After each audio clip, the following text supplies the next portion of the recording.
Welcome, class. We're very small. We're small people now. We're small. We are baby. This is so you can see everything. Today, we are going to be talking about every single movie that we watched that came out in 2019. It is a very big list. Not the biggest. It could be bigger. It was gonna be bigger. It's gonna be bigger. But it's not. So It's a monster of a list, though. So I hope you will enjoy as we talk about some of the movies that we enjoyed. Yeah. And didn't enjoy. And watched. That we purchased a ticket for. So Oh, that's a long playlist. yeah, it's fine. So to start the year off, it actually started pretty good. Yeah. It started with Spoderman. Spoderman. Spoderman into the Spoderverse. The best Spider-Man film. Yes. This is the best Spider-Man movie to ever happen. Hands down. Seriously, Dad, walking would have been fine. Breaking news, Spider-Man saves the day. Hands down one of the best Spider-Man movies I think I've Probably ever one of the best seen. animated movies I've ever seen. Oh yeah. Like, for sure. Oh, everyone should definitely watch it if you're a fan of superhero movies. It's an origin story but doesn't feel as much like one. It feels more like what origin story should be, which is like coming to your own. I know that's kind of the same thing, but it doesn't feel like a superhero origin story. Even though the movie does the superhero origin story about 6 times. Yeah. Oh, as a heads up, we are going to be spoiling every single one of these movies. To a degree. Stuff that we think people really should watch. Yeah. We won't. But this we might is on Netflix. But we might have to, like, Star Wars, we have to talk about Star We gotta Wars. talk about stuff. So if there's a movie that you don't want, like, we're gonna try to, be good about it, but if there's a movie that we are showing that you don't want any spoilers for in any capacity, I would just go ahead and mute the stream until you see that trailer go away. Yeah, because we'll stop talking when the trailer's done. Yeah. But yeah, this is on Netflix. At least it was the last time I checked, unless you're not in the US. And then if so, I don't know if it's on your Netflix. Yeah. This one we won't spoil because this one has really good parts in it that if I had been spoiled, they wouldn't have been as impactful for me. Yeah. Yeah, I know that. But I was really I love this one a lot. I was really kind of surprised by how good it got. Oh yeah. What city is Spider-Man from? Look at this place. I don't know, fucking like New York. I love But it's PD. Oh wait, no, it's just backwards. Police Department, New York. Yeah, because they can't use NYPD. That's copyright. It's copyrighted? Yeah. What the fuck? The boys in blue Oh my god. need licensing. Oh my god, that's fucking stupid. But thankfully the trailer doesn't spoil some of the good twists. Yeah. So yeah, everyone should watch it. It's good. Spider-Man's It's good. The next movie on the docket that we saw Was also good. was also good. Also a cartoon. We started with a lot of fun stuff in January. Yeah. This year not so much. But this one, Lego Movie 2, the second one, or what the fuck was it called? Lego Movie 2. The second Lego movie. It was something. It was fun. I really liked it. It was really fun. I liked it a lot. It was clever. It had the same kind of heart as the first movie. It's a movie that might not be for everyone, but I think people would enjoy. Yeah. It's definitely a kids movie, but feels more like when they're like 9 or 10, once they're starting to understand Like an implications. upper elementary school. Yeah. Like they understand like loss and like heartbreak somehow, but not really. I don't know if it would be more kiddie than the previous.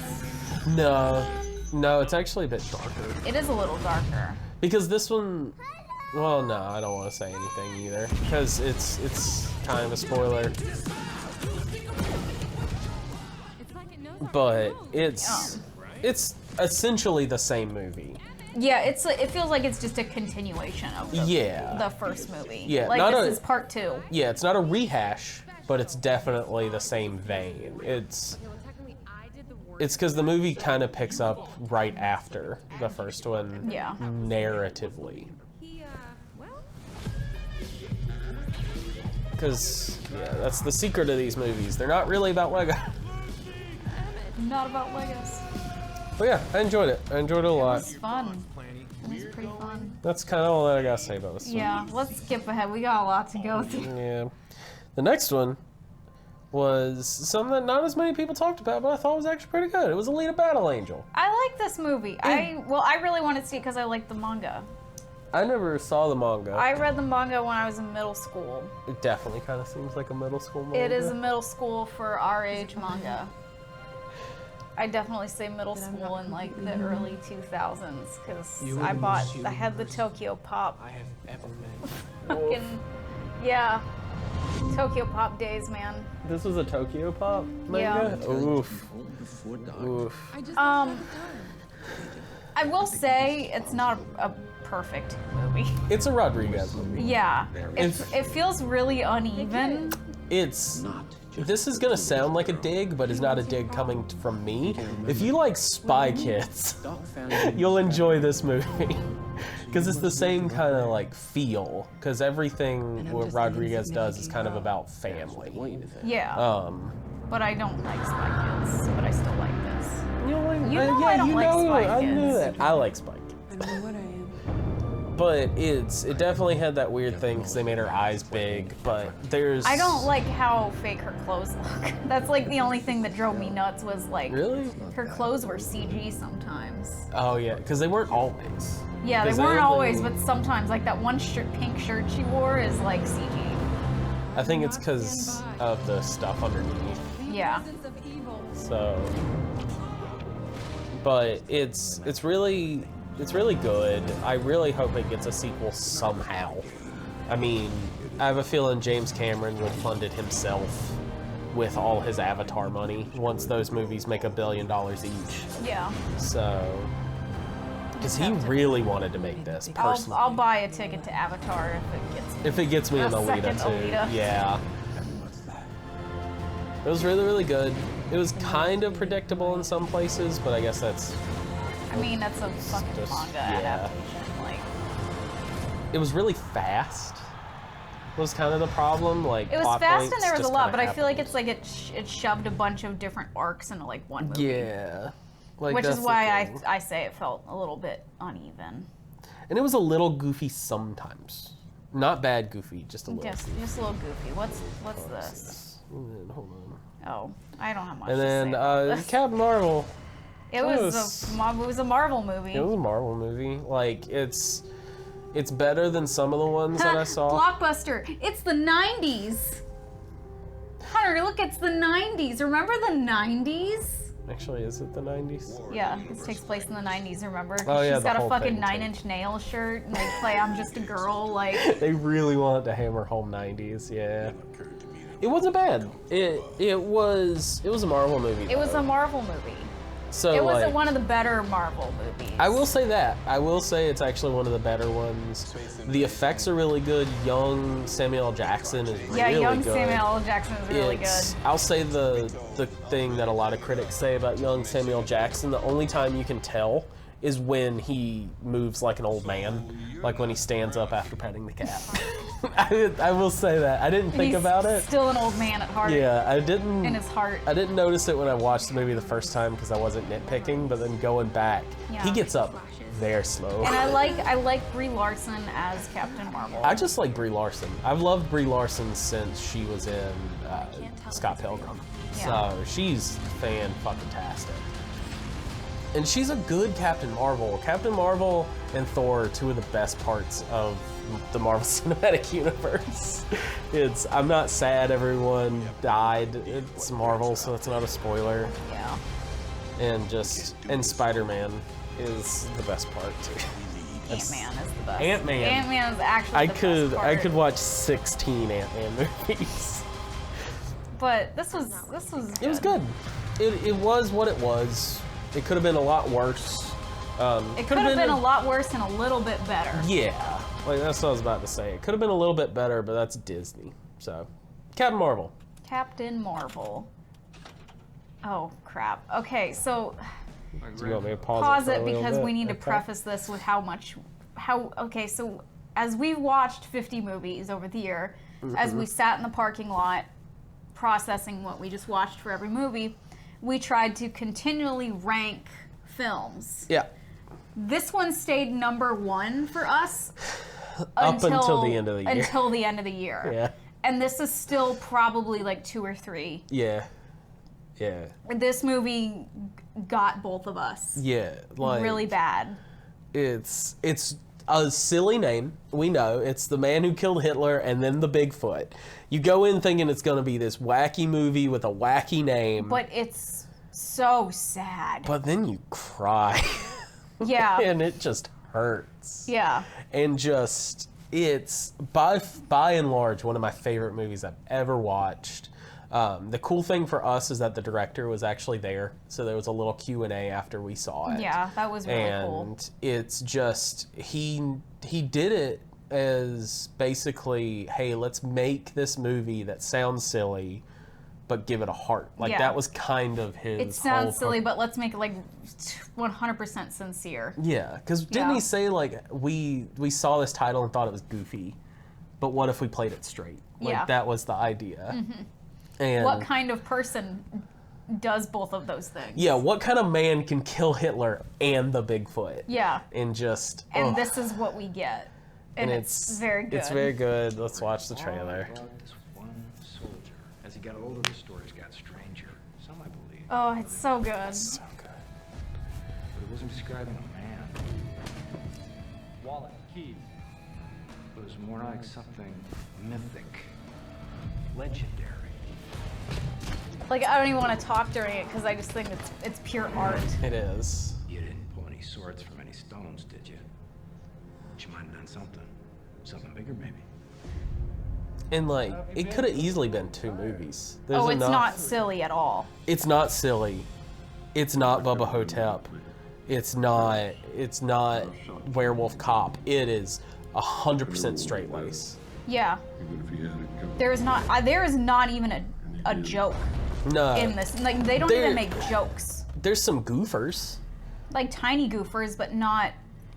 Like, it's about, like, as serious as, like, fucking any serious movie. Oh yeah. Like, About influenza in humans, bovine, swine, all of it. Like it's not playing down anything. It is this straight laced the whole time. yeah. And you buy into it, and then when you walk out of the movie, you're just like, holy shit, that's the guy that killed Hitler, and then the fucking Bigfoot. And it's just, oh, Yeah. and just seeing his whole life 5 story, stars. and just, ugh. Sam Elliott, perfect casting. It's- Sam Elliott was, like, chomping at the bit to do this, too. Oh yeah, Like, he read the script and he fell in love, and you can tell. yeah. And I mean, they get some big names. Like, it's not A-list, but it's solid B-list if we're gonna rank them. Like, goop doop doop, and like, it's really Oh, good. it's so good. So good. So good. Okay. And then we saw this. Going from pure fantasy to fucking just A really, real, really good documentary. real world. Like, documentaries, you don't usually think of a documentary as something that's gonna, like, be heart-pounding, but this is, like, heart-pounding, especially because the sound design Oh, the sound was design's so good in perfect. this. You feel Ugh. like you're in the fucking capsule with them the whole time. It's just you don't know. Even though it's history, you're like, are they gonna fucking die? Yeah. What's gonna happen? Because you learn stuff that nobody really talks about the launch. Like, 2 hours before the rocket took off, there was a fucking propane leak. on the rocket. And they were just like, well, we're gonna take care of that. We can't postpone this. Postpone this. Like, that's the audio logs where they're like, we can't postpone this again. We're not going to have another window. We have to do this today. We've got engineers up there spot welding the rocket right now, and it should be good to go in the next hour. Hopefully. And it's Fingers like, crossed. and yeah, they were literally like, hopefully it should work. And it's just, It's like, cool, we're gonna blow up, guys. Thank you. and they give everybody their due. They show people that no one talks about and how big of an impact they were on the whole launch. And there's this like really interesting like line that they run through that really gives it an even better sense of narrative, where they talk about what their resting heart rates are. And then Oh, it's every nuts. so often, like they have really, really low resting heart rates because they're like in the best shape out of any other American. The resting heart rate's like 60. But then when they're showing them like doing the parts of the mission, like the breakaways and the landings, like they'll show you what their heart rates were during that. And then there's like the one where like something fucked up and like two of them were super calm, but like the other guy was just like shot right up. Oh yeah. Because they're just like, he's got 83, he's got 85, his is 130. And it's like, but all of them are talking super calm. Oh They're yeah, like you'd never "And be able we're to gonna tell go?" that they were like astronauts, man. They're nuts. They're nuts. They're true American heroes. We'll bring that up later, what we just said too. Yeah. And then the next movie. Yep, the next one. This was the first horror movie that we saw. I think the only horror movie that we saw. Yeah, like the only like horror. Like true horror. Yeah, the only one that creeped me out at all. So, it's very good. It's very, very good. It's about drugs. And of course, everybody's gonna compare this to Get Out because you know it's the second movie horror film, but like It's very different it's to Get very Out. different. I think they're both just as good. They're both just as good. I don't like the ending, if I'm gonna critique this movie. It kind of ruins the whole experience for me. I thought the ending was fine. The twist. Now the more I think about it, the more okay with it I am. I just didn't. I want to talk about the fact that fucking Tim Heidecker's in this movie. I mean, he's just in it. Yeah. I mean, he's But he just, does a really good job. Yeah, he's just the guy's best friend. It's fine. But I like that every actor has to play two versions of themselves. And they're very different. And they're very different. Everyone does a really good job. I don't think every actor plays two versions. Pretty much I every think actor, he though. has a different actor so they can fight. But everybody else does play both versions. If you want to get crazy, we can get crazy. And they're... Or it might be him, and then it's just... This genuinely did freak me out, though. Like, Oh, yeah. this is... I don't get really scared at horror movies, but this is, like, something that would freak me out. Yeah. And it's real enough that you're like, would this happen? Yeah. Once they start to explain everything. Yeah. I like that they really do save a lot of the explanations for the end and like all Oh, the it's like really way good, at the end. Yeah, and Yeah. all the but like so that doesn't take away from like all the really good scary scenes. at the Yeah. beginning. Because you really don't know what the fuck is going on. Yeah. And going back and seeing all these trailers, they fucking Yeah, they show a spoil lot. so much. You don't That's know right, it when Elizabeth you see Moss it. was Tim Heidecker's wife. Yeah.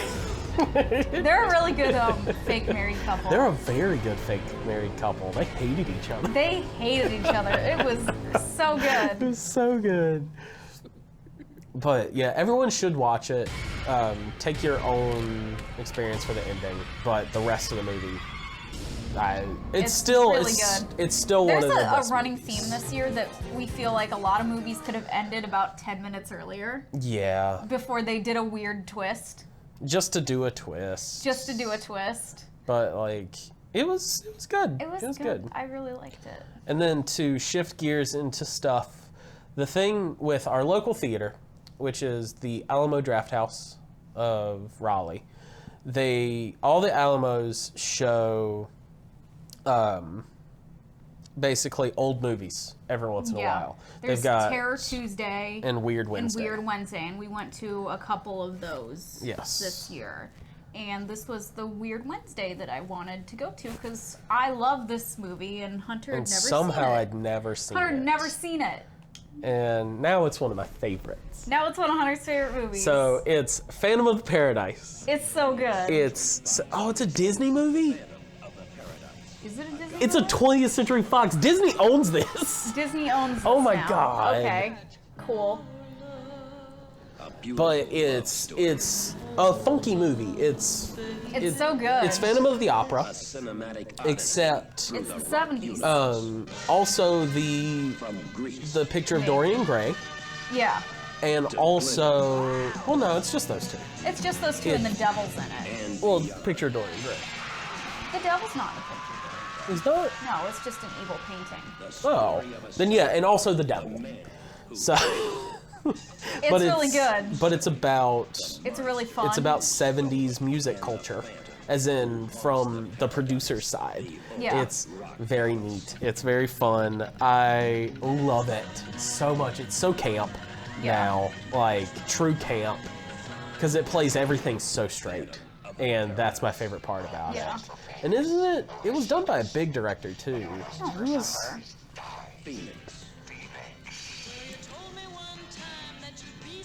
But it's just everyone's a shithead in this movie. Everyone's bad. Yeah. Beef. Beef. It's got some kind of bad tropes now.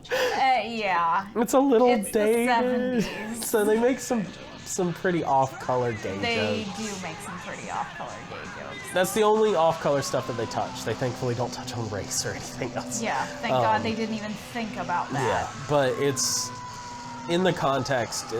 You think, and it's like, oh yeah, gay people in music. That was a thing. Yeah. So,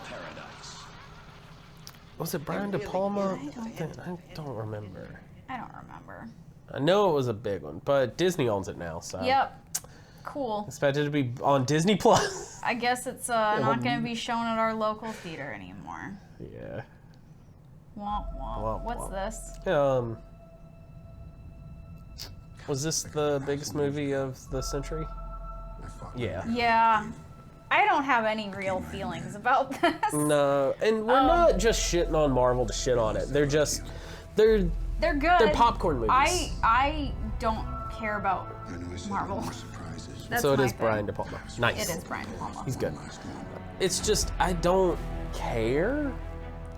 I'll watch them. I'll watch them every day because they're fun, and I don't want to be left out of the cultural zeitgeist. Yeah, they're fun, but I just don't feel any need to ever watch it again. Yeah, like I'm not gonna be the people that are like, oh, I'm gonna watch this 10 times. And I mean, like the end, you know, like kind of gets you. You cry, like it's sad. Yeah. But like, I don't feel like I emotionally carried anything of this with me, except that fucking Evangelion parody that I found for you. Oh yeah, that was really good. And it's just I didn't have any strong feelings for any of the characters that got snapped except for Spider-Man, and it's just the whole weight. I will say I did like this better than part one. Yeah. Yeah. Yeah. No, this one. Okay, it's because it's an Ant-Man movie. It's Ant-Man 3. That's the real reason. It's Ant-Man and Iron Man's movie, which is I think why I like it. It's Ant-Man and the Iron Man, and it's so good because of it. And it's just I never in a million years would have thought, hey, to understand the final act of the Infinity Saga, you gotta watch Ant-Man and the Wasp. And you have to stay for the final You have to watch the post-credit scene of that movie to understand how he got there. And it's like, what? So Ant-Man and the Wasp is good. You need to watch that. It's really good. It's really good. This movie will make more sense. It's really good. I like it a This lot. wasn't bad. No, and It wasn't bad. Like I was saying, I think all the Marvel movies are well made. It's just I don't care.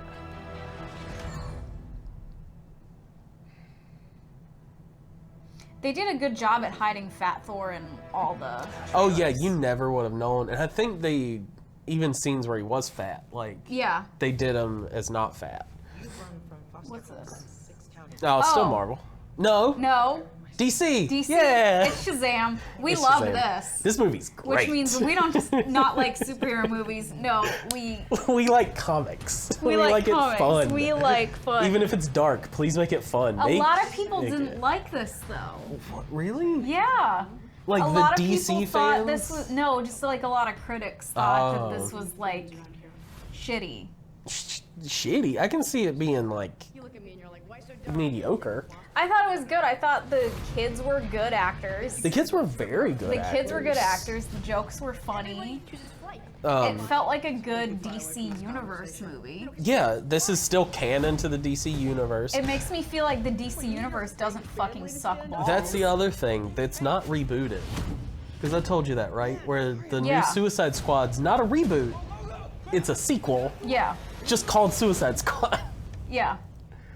This made me feel better about the DC Universe for half a second. Oh yeah, it adds such a cool thing. Knowing that magic, like crazy magic, is real, is so much cooler in the DCU. Because until now, everything felt like it was kind of scientific or like gods, but gods are different than magic. But this is just straight up, I'm a fucking wizard. I'm a wizard. I'm a wizard in a cave. My name is Shazam. And it's really cool, and it's a good story of like an unwilling hero, which like Shazam was never that in the comics. Billy Batson was always gung-ho with being a superhero because he's a good person. Yeah, but this kid, like, he's got an edge to him. He's a shithead sometimes. He was abandoned he was by his like family. 100% abandoned. Like, and like he was 100% abandoned. So he's got baggage. He's got good superhero baggage. And they keep the baggage the whole time. Yeah. He doesn't magically get better when he becomes. If anything, he gets worse. Yeah.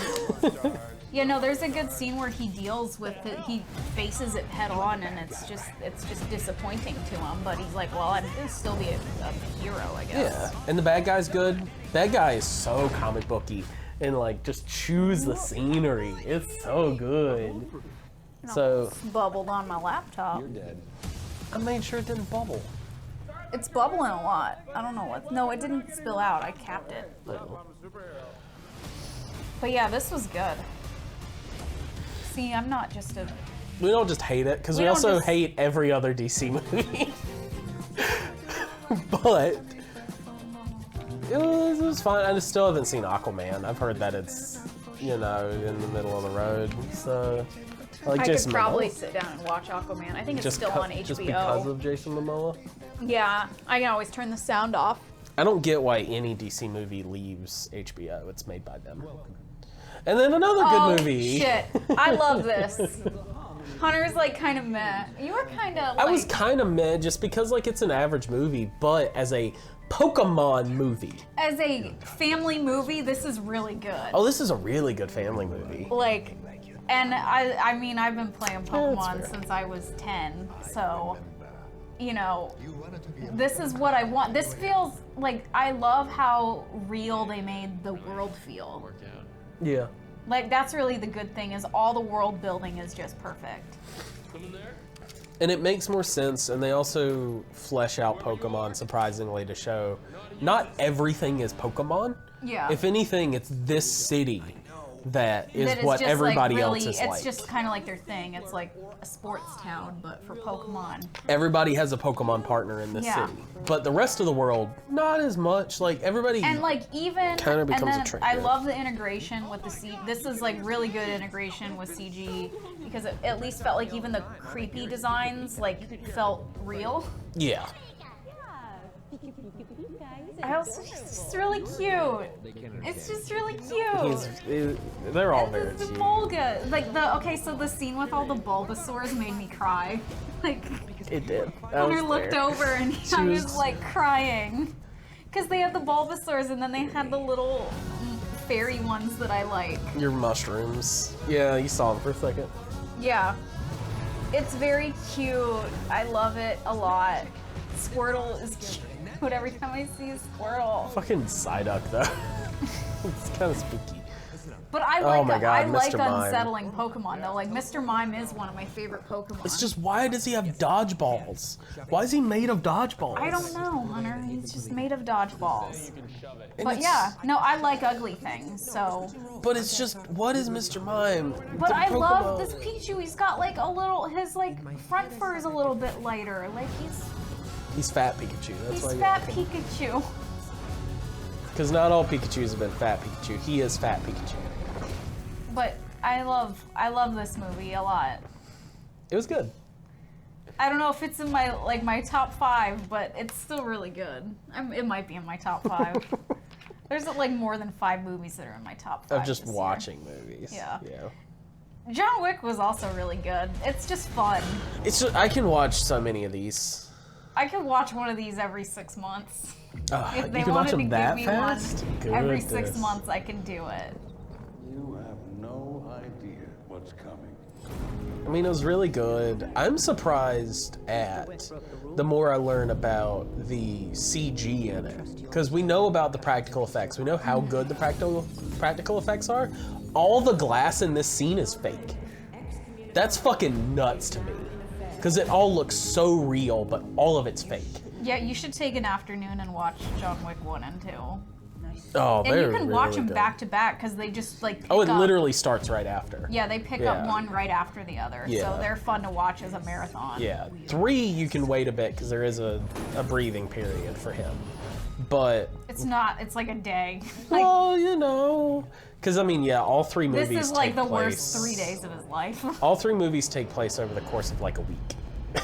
And I think the next Yeah. one's also just a day after. Also, again, to go back to the theme of world building, this is like the John Wick movies take place in such an interesting setting. Yeah, because they're making sure that you know this isn't our world.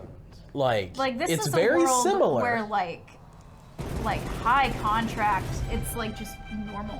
Yeah, like assassins are normalized. It's this job is normalized. But it's still underground. Like, Yeah, all the actors are really good in this too. they're top. It's weird that it's got the Iron Chef Japanese guy. Though. Yeah, he's fucking good though. He was He really is good.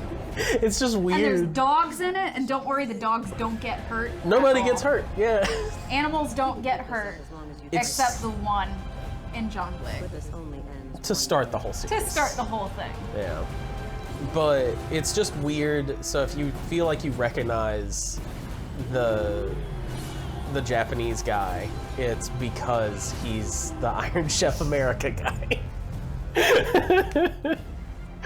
But he was really, really good. He is super good. Everyone, it just feels like they're enjoying themselves. Yeah, they're having It's- fun. They chew the scenery just enough as an action movie. But I like it. Oh, it's so good. And I'm really excited for the Continental if that show's still happening. I really want that. That would be cool.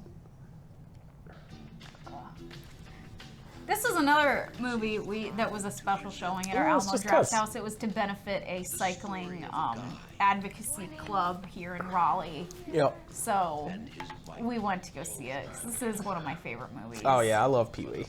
I love Pee-wee so much. So it was cool to see it on the big screen. Yeah.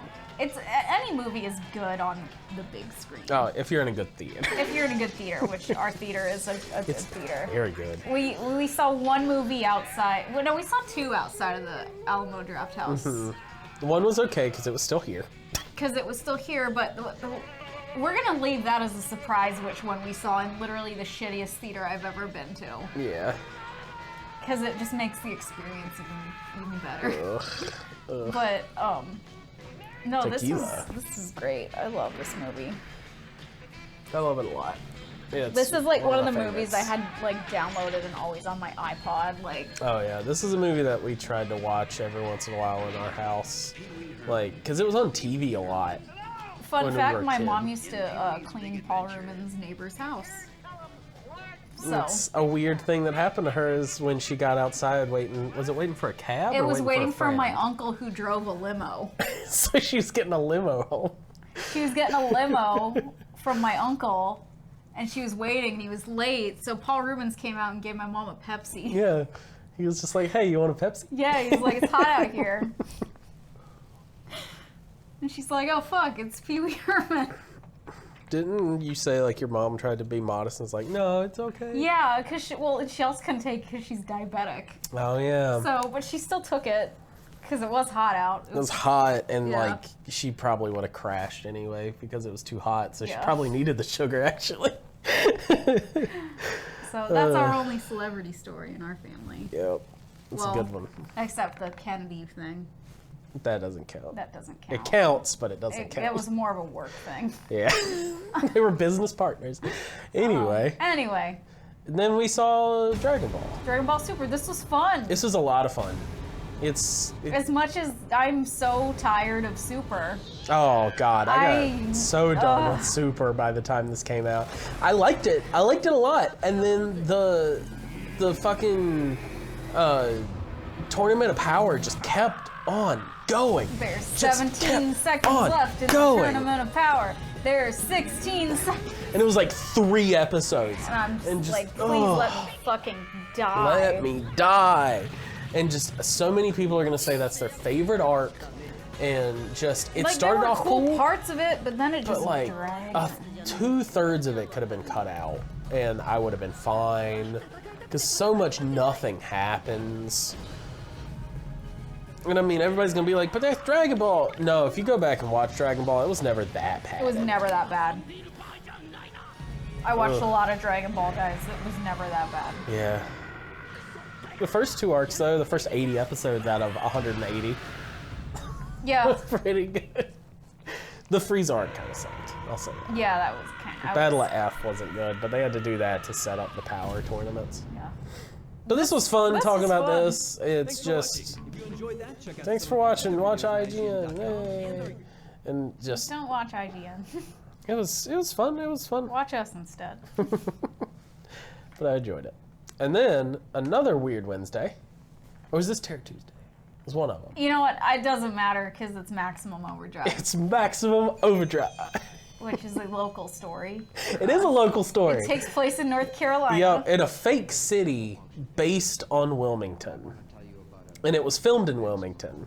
Yeah. And it's just, it's not a good story, but It's fun. I've always enjoyed it because I remember watching this when I was a kid. And I was like, oh man, this is cool. I feel like so many people watched this when they were a kid, and this is like such a fucking brutal movie. It's like, so brutal. It's, like, I Oh would my never God. let a child, like, just watch this. No. Like, unless I really could trust that kid. Like, I would just be like, oh, Maximum Overdrive, whatever. Oh yeah. But like, it's super brutal. So many people die. Yeah. But then like, it just kind of stops. They got to fill up all the cars. That's the best part. They're all just driving around. It's like, they're going to force us to fill up the tanks. And it's like, just let them run out of gas. Just let them run out of gas, guys. Just fucking hide in the little sewer hole and, Yeah, and and there we fucking go. let them run out of gas. They're fucking cars. But then there's the It gun. is weird that Nancy Cartwright is in it, It's too. really weird. But then there's the gun car.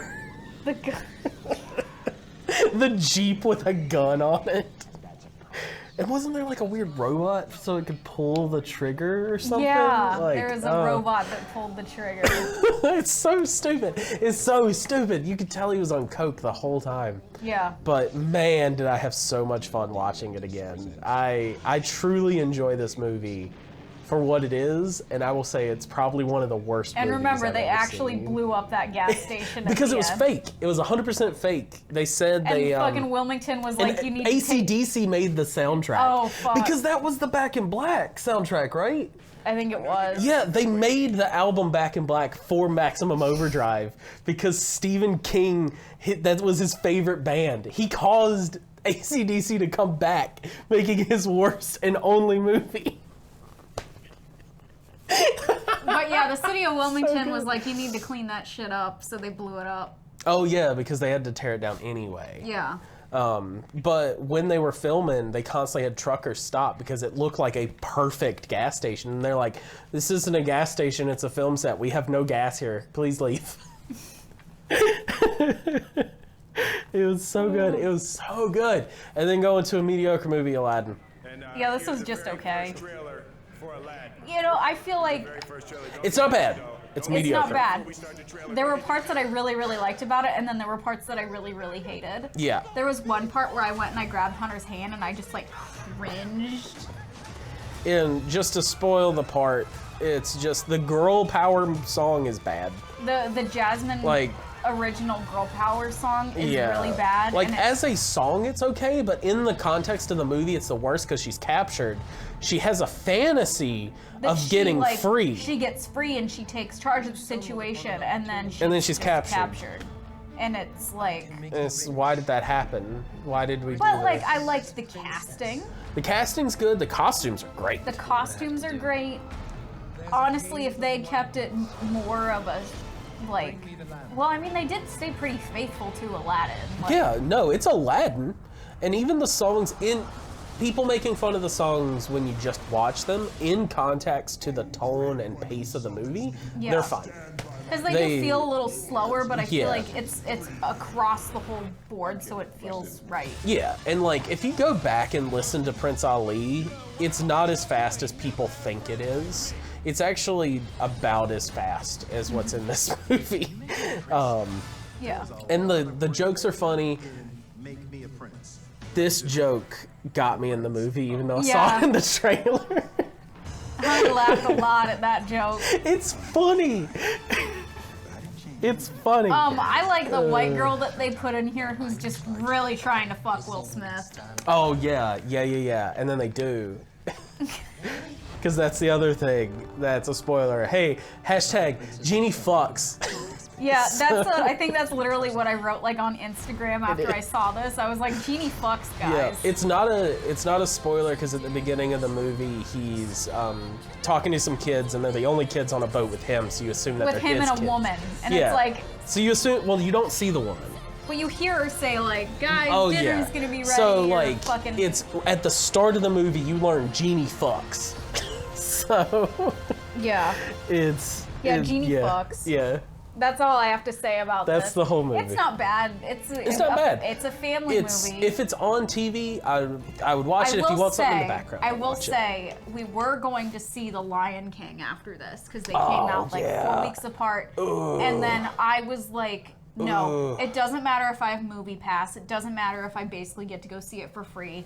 I don't want to go see The Lion King. Because so many things came out saying that it was bad, and like I And knew we for don't, a fact. we don't, now that, because we get Movie Pass, that's how we paid for these 50 fucking movies. Oh yeah, this we couldn't year. afford normal. We couldn't afford to go see these. We're not made of money. No, not money at all. Use your Twitch Prime sub. Use your Twitch Prime sub so we can see more movies. But we can see a movie a day for free yeah, the entire month. yeah. For we a pay single like $40 fee. a month For the right? both of us. For the both of us, Yeah. because we have to have like two. Well, I mean, 2 seats. There's Two two of seats. us. You There's can't two of sit on us. my lap. So. Can't I? No, they'd kick you out. Oh. But it's just Lion King looks so bad, and it's Yeah. everything that I heard. It is so bad. It's literally the And same it's movie. like I didn't want to waste my time because there are so And many that's your- other good movies. It's so many other good movies, and it's because Aladdin felt different enough. It felt like a fresh take. yeah. Where The Lion King was just The Lion King in CG. Yeah, because it's still a cartoon, guys. And I was gonna go see it because John Oliver's in it. And he's a perfect Zazu. And he's the perfect Zazu. But then he made fun of Lion King after his NDA was up. Yep. So even he knew it was a bad movie. But I too, if I was John Oliver, would want to be Zazu. Out of all the Disney live action movies that you've seen, would you say Aladdin's the best one? Yes. Aladdin Because is the best. Beauty and the Beast is fucking garbage. Beauty and the Beast is fucking garbage. Cinderella I don't even It's remember normal. it. It's It was normal. Cinderella. was Cinderella. Alice in Wonderland. Alice in Wonderland fucking is garbage. just so bad. The first one I think I can get through, but the fact that there's 3. I thought there were only 2. There's 3. Ew. The third one like super bombed. But then what was next on the live? Maleficent. So Sleeping Beauty. First movie's not good. We're gonna talk about We'll talk about the second one. And let me, like, there's that, the Maleficent, we did see that in theaters. But we didn't see The Lion King, so Yeah. you figure Take out that. which one was worse. And I think there's 3 because, like, I'm not getting it mixed up with the Great and Powerful Oz. I know that for a fact.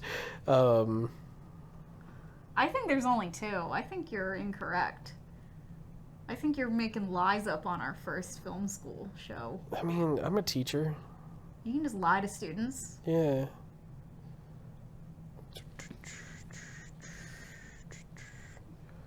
And then there's a blah blah blah. I think there's only 2. I think. Based on Alice in Wonderland. Box office. It made $1 billion.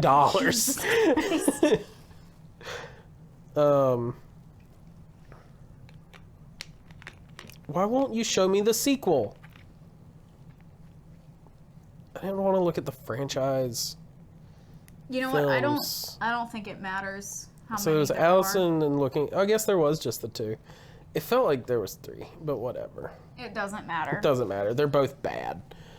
Also, there was a very big gap between the 2 movies. Yeah, they came out like a really long. 6 years apart. So that's also why the second movie.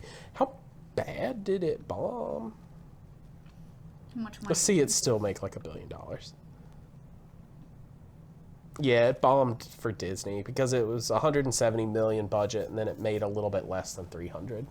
But when your original movie made $1 billion, that's a failure. So ugh.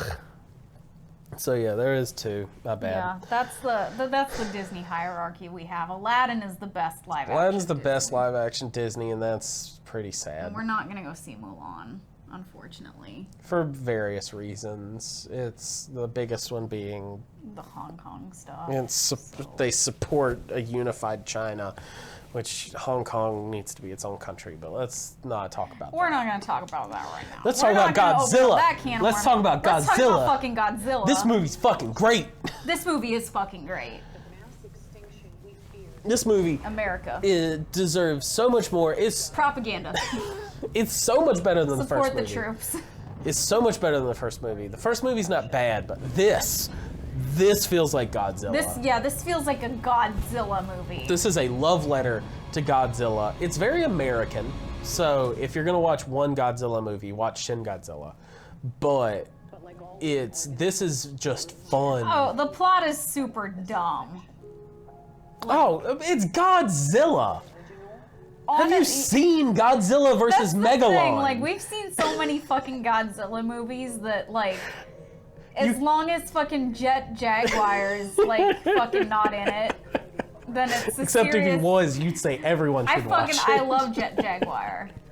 So it's I wish we saw Ready Player One this year so I could talk about that. Nope, that's too Because far I have a ago. rant. I'm gonna do my next big special topic on Ready Player One. Okay. But this was fun. This was really good. And if you like Godzilla or if you like monster movies, you should definitely watch it. It does have a lot of comic relief, but then again, Godzilla versus Megalon. So it's fine. It's fine. But it also wasn't dumb enough. I can see that.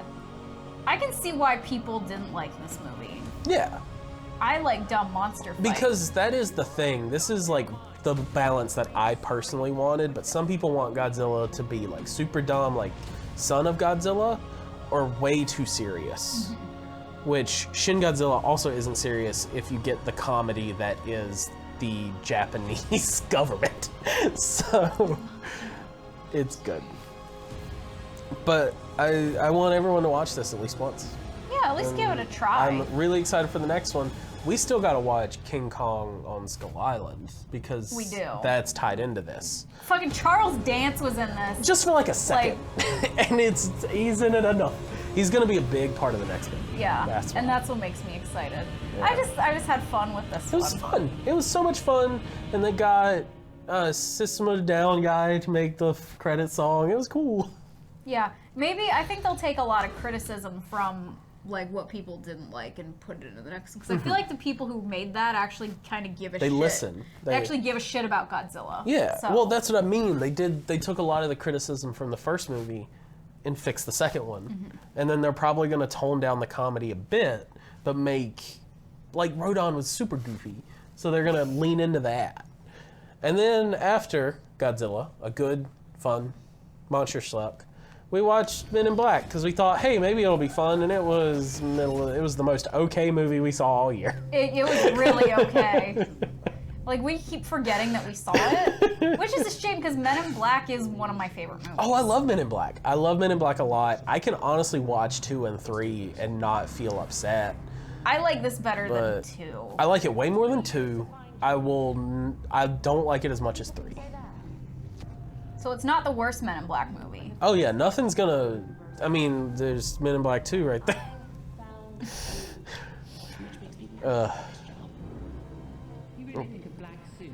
But yeah, I think they were trying to go for like that reboot, like just as good as the first, but it just didn't quite.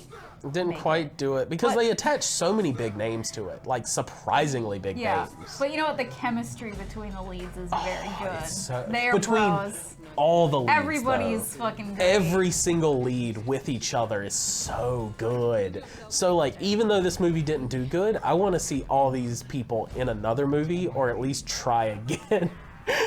I want them to just try again. Just do another Men in Black International. Just do one more and see if it works this time. Yeah, maybe be the opposite Because of Men in this Black made 1 its and 2. money back. It probably made... I think it did. made a lot of money. I don't think it Yeah. was a flop. I think it was a critical weh. But I think Let's see. it was profitable, right?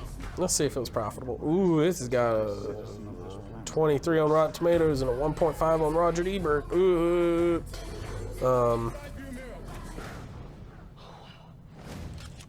Yeah. Because the budget was around 94 to 110 million. Its advertising budget was probably, what would you say, like 25 to Yeah, 50? probably. And then it made 253.9 million. So like, they made its money and its marketing budget back. It probably wasn't super profitable, but it was Yeah. enough to maybe make another one. So Maybe someday. Maybe someday I'll get another good Men in Black movie. Yeah, do a Men in Black series. Give them a Men in Black series. give them a series. Give them a on- limited series. Yeah, give them a mini series, and it would be good. You could afford a mini. They do it for lower budget just to act together. Yeah. Because obviously they have fun acting together. Yeah, and the weird thing that I just realized again is that this was made by Amblin, so Steven Spielberg was attached. Steven Spielberg, the worst producer in Hollywood, even though he's one of the best directors, he fucking sucks at producing. Every movie he's produced has been bad. A good movie. Yeah, A really good movie. really, really good movie. This is so good. It's so good. It's so good. Everyone. I can get why some people wouldn't like it. I can It's get very why. meta. It's super. It's like it's meta zombie movie. Yeah, but it's really good. I think if you're a big fan of zombie movies and have that mindset that you like to really pick apart things, it's good. And it's just if you like stuff that's self-aware, not like self-aware as in it's jabbing fun at it, self-aware as in it knows it's a movie. Yeah, no, like It's so good. it's really good. I'm thinking zombies. I got tired of this commercial though, because for They showed most the of these fucking we saw basically this. all the movies up to this point. This trailer was on all of those movies, and just this one trailer. This exact trailer for every single one, and I'm just like, I'm gonna see it, but man, like, am I tired of pretty this trailer. Pretty much since we saw Alita. I Yeah. think Alita was the first time We I saw saw this, this trailer, and I'm like, oh, that's interesting. I wonder, that'll be cool. And then like every fucking movie after that. Yeah. Like I know this by heart, and I honestly like never want to watch this trailer ever. again. No, I can watch this movie again, but I hate this trailer now, just from exposure. Because it's not a bad trailer. It's a really, really good trailer. But, We saw it 100 times. we just saw it so many times. This is so good though. It's so, so good. This is the part where we improvise, right? Yeah. Defend myself against the undead.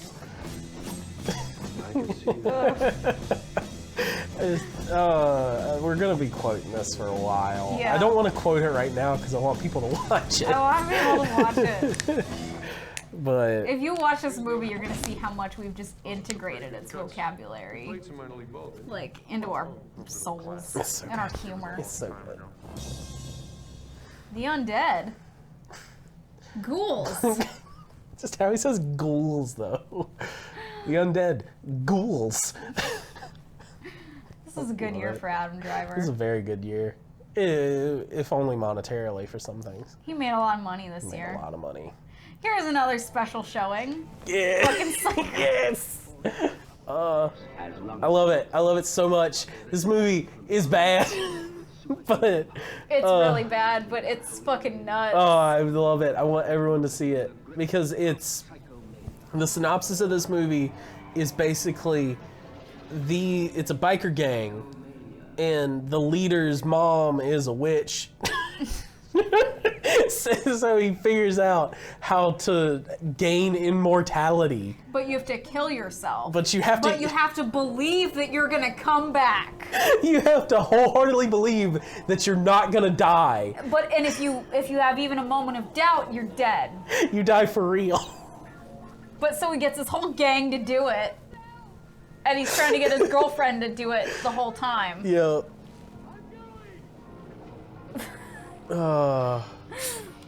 It's fucking so good. It's so stupid. It's so stupid. And like my favorite shot in the whole movie is that they're burying him and he's on his motorcycle and he's like half out of the grave, so he's in the shot and he's just sitting there like this and they're just throwing dirt on him. It's so good. It's so good. Oh my it's God. wild. Here's some water. Oh my God, it's nuts. So nuts. But everyone should still watch it, even though it's goofy. If you like cheesy movies, it's Yeah, if you like cheesy, weird, supernaturally. like a 70s movie. Yeah, it's a 70s movie. This is a B movie, 100%.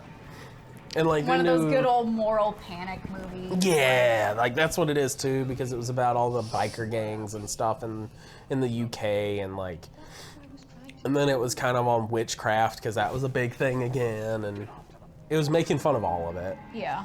And then really cool chase scenes. Yeah, there were some cool chase scenes in it. Like, this was good. This was really good. This is a long trailer. This is a long trailer. Oh, yeah, there's Oh, the frog. the frog. Yeah, that was weird.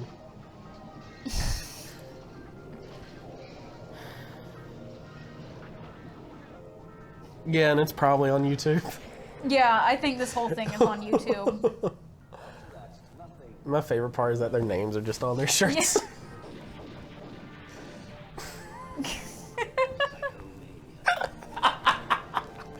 Just shoots him.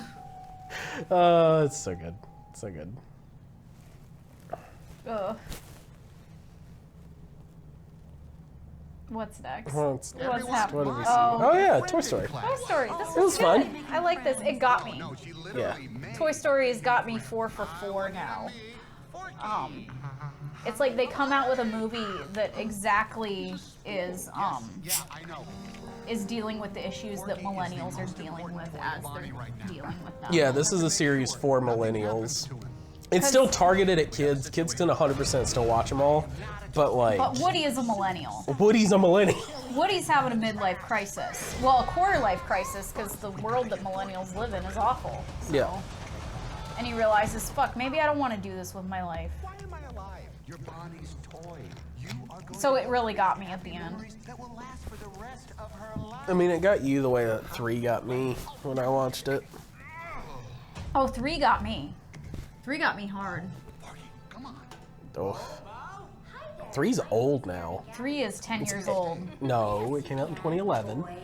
It's going to be. 9 years old. I thought it came out in 2010. No, it came out in 2011. But it came out, 2011. I think it came out in 2011. 2010. It couldn't have, then how did I see it in the theaters with this one person that I like quit being friends with in 2011? Aren't we going to Bonnie? God only knows. Somebody look that up. I think I'm right. It just doesn't feel like a 2010. No, you've handled this lost It came out in summer of 2010. Open your eyes, Woody. Because I was going to college. Was I right? Maybe. I knew it. 'Cause It made $1 billion also. it was the year I went to college. God, no wonder Disney thinks every movie that doesn't make $1 billion is a failure. Andy looks weird. But Andy looked weirder in the past, so. Don't let Woody leave. Kids lose their toys every day. Some of those scenes in the antique shop were really creepy. Oh yeah, but that was the point. They did a really good job. Oh yeah, they did. This really is a good. very beautiful movie. Like, the lighting effects are really The good. lighting effects are very good. And it was rated G.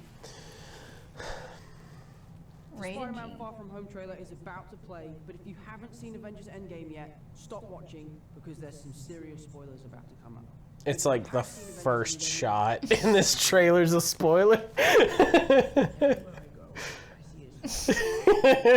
Rip. Rip. Fucking Spider-Man crying. I really Sad miss him. Spider-Man because your friend's dead. Your friend's dead, your dad, your proto-dad. You lost 3 dads, Spider-Man. Cry more. I really like this movie. This movie's really good. I like Mysterio.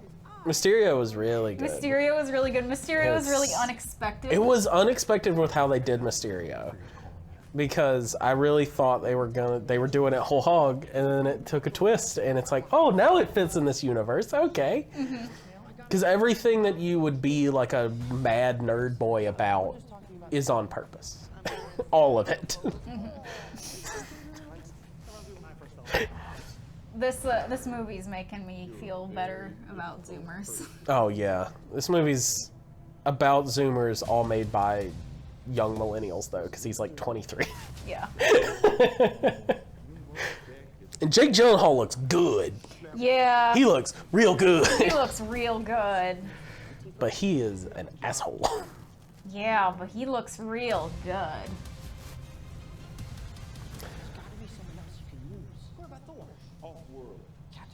Unavailable. I'm just a friendly neighborhood Spider-Man. I mean, I didn't see the true twist coming from a mile away until a little bit of the stuff. Like, and I'm not talking about the twist of him being a bad guy, because he's fucking Mysterio. He's a bad guy. I'm talking about the twist of, like, what he is. Yeah. But the people going into this being like, why are you saying Mysterio's a bad guy? He's one of the Sinister Seven. Mysterio's a bad guy. He's a Sinister I was Seven. like, because I don't know fuck all about But you knew he was in the Marvel. cartoon. Yeah, I knew he was a bad guy. And I was like, why is Mysterio helping Spider-Man? That's what I was more confused That's about. like, I think the first time I saw this trailer, I was like, isn't Fishbowl a bad guy? Yeah. Because I didn't remember his name was But you Mysterio. called him Fishbowl for a while. Yeah.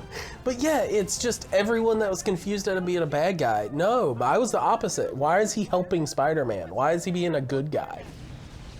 That was a good joke. I wish That that was a wasn't. good joke. I wish it that wasn't in the trailer trailer. either. It was good.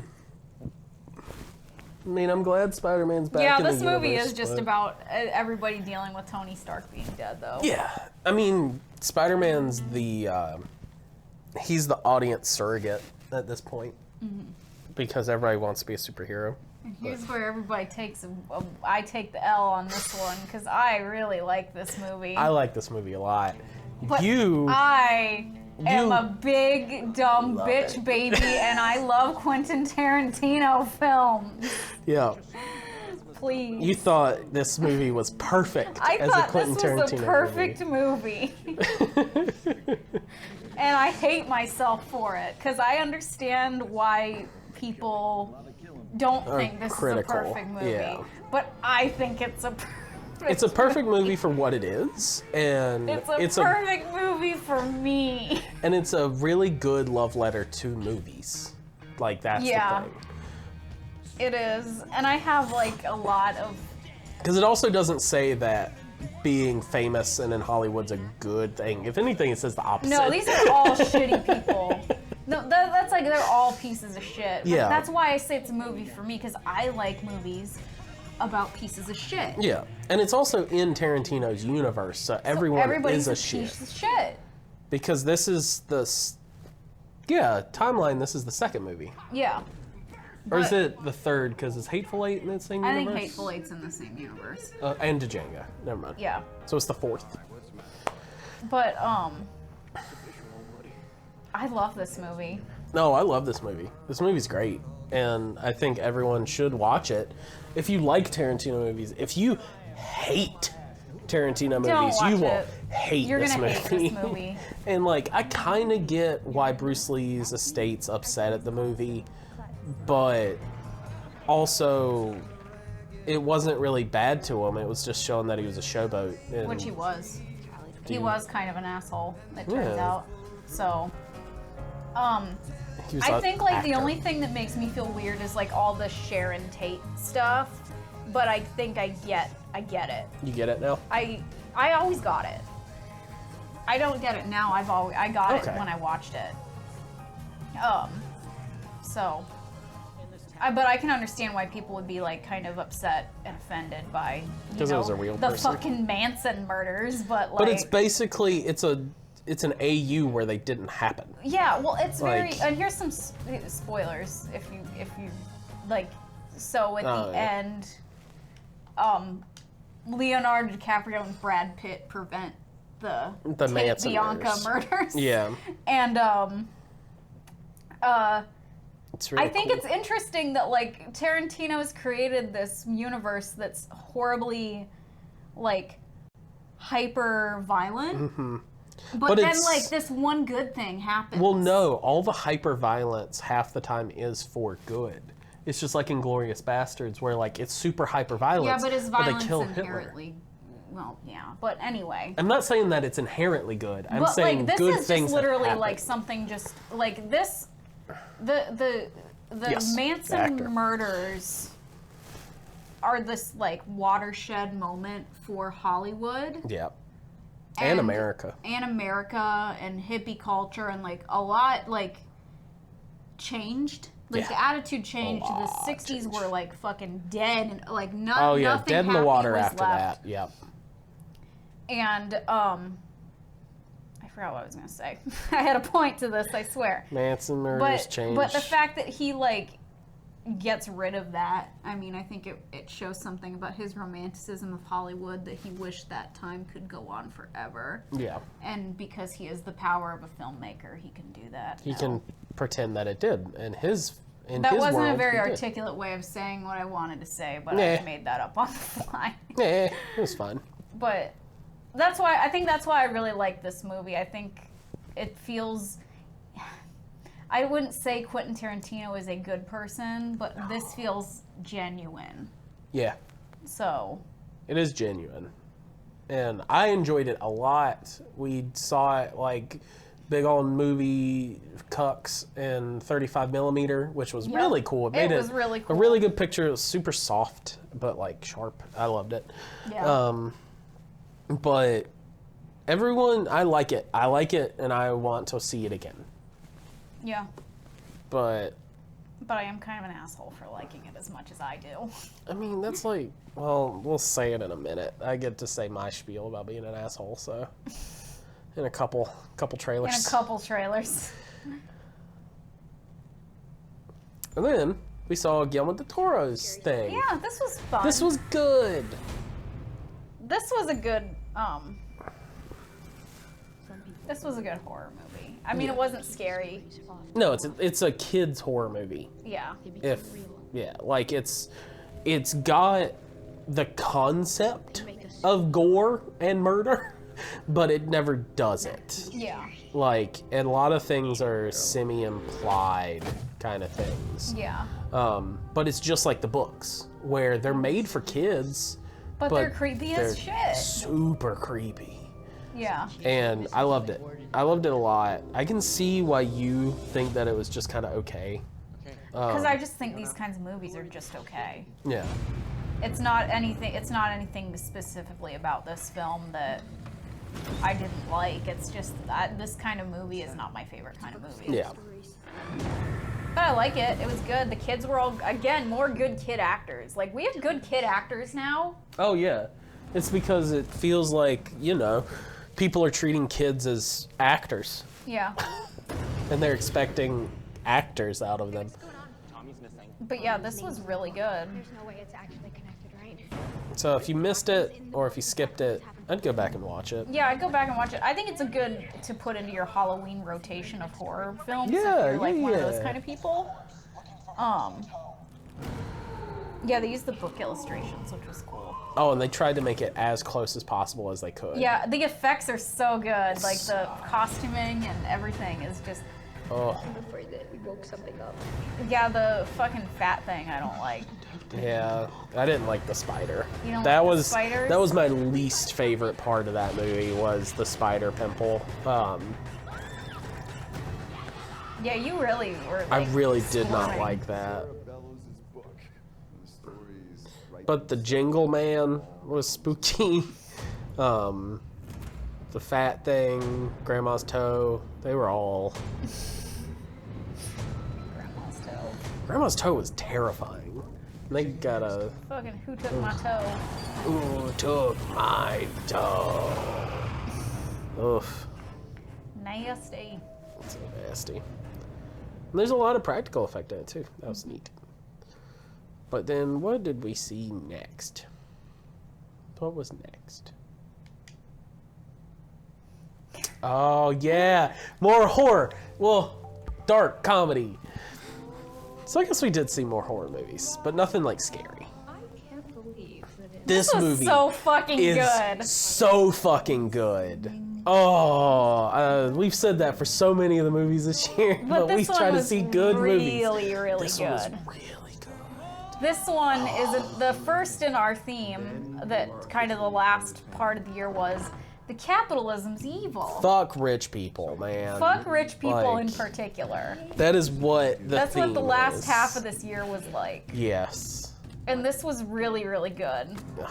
This was a good start to that trend. Yeah. And And let's not even talk about let's not do any spoilers. For Oh, this no, one, 'cause I no. want people to. yeah, you got to go in blind. You have to go in blind for this because it is one of those good, well-crafted, twisty-turny Yeah. thriller. Because they don't spoil comedy. anything in this. They 'Cause, don't. Like, This is like perfectly put because, I together. mean, you can see this coming from a mile away as the movie. It's like, oh, yeah, you getting married in and then try to kill her. Like, that's a run of the mill. It's so It gets good. better. It gets so much better. It gets so much better. Like, this is in my top 10. And just, And also, this and fucking Knives Out double feature. yeah, best double feature that you can do. Yeah. Found her.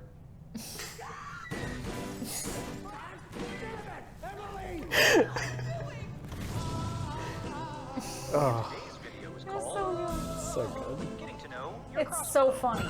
It's very funny. I just saw her running. Like, I wish they would have kept those out of the trailer. Yeah. Because that's a running gag that they do. They accidentally killed a maid a lot. Well, The maids. that actor Kills the maids. She's bad. She's bad at shooting. She's bad at doing it. Yes, I can see. Remember? You wanted to get married. No, I'm sorry. I'm sorry.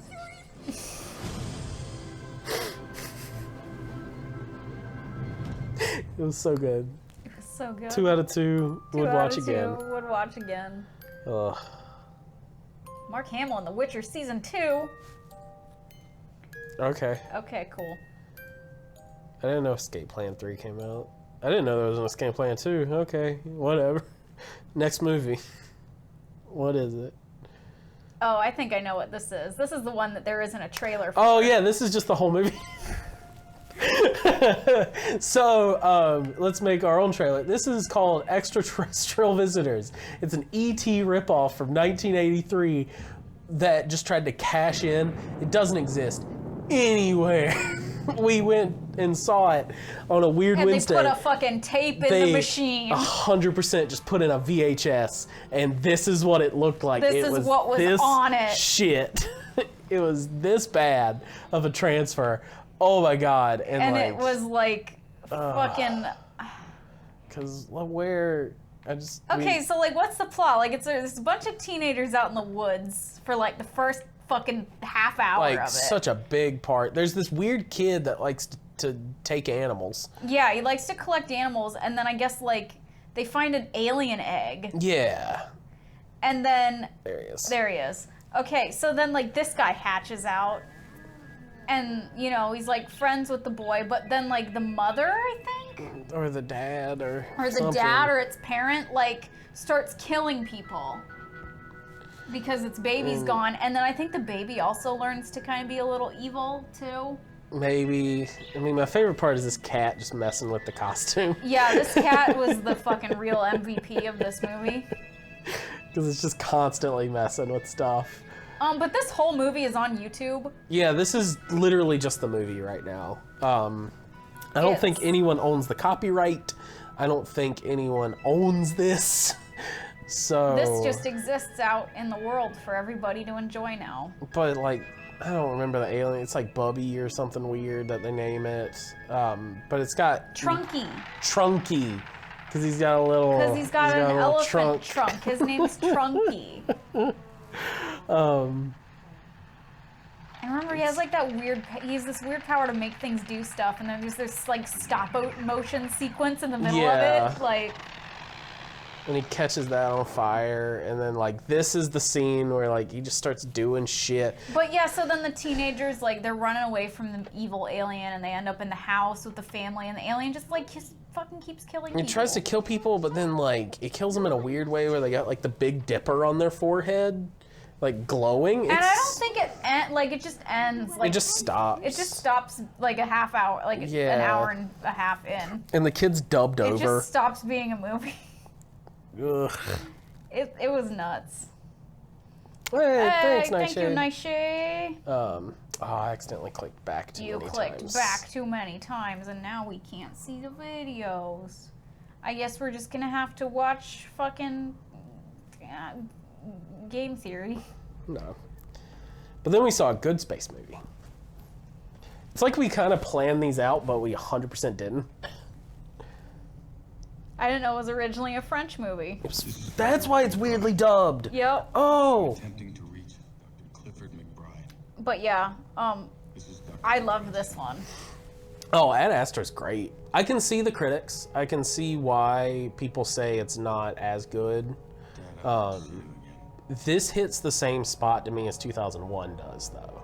Yeah, which is one of your all-time favorite movies. So good. I never liked it as much, but then I finally saw it in theaters year before. Yeah, I was there. And I know, that's why I'm saying it. I was there. It finally clicked, and like, yeah, 2001, perfect movie.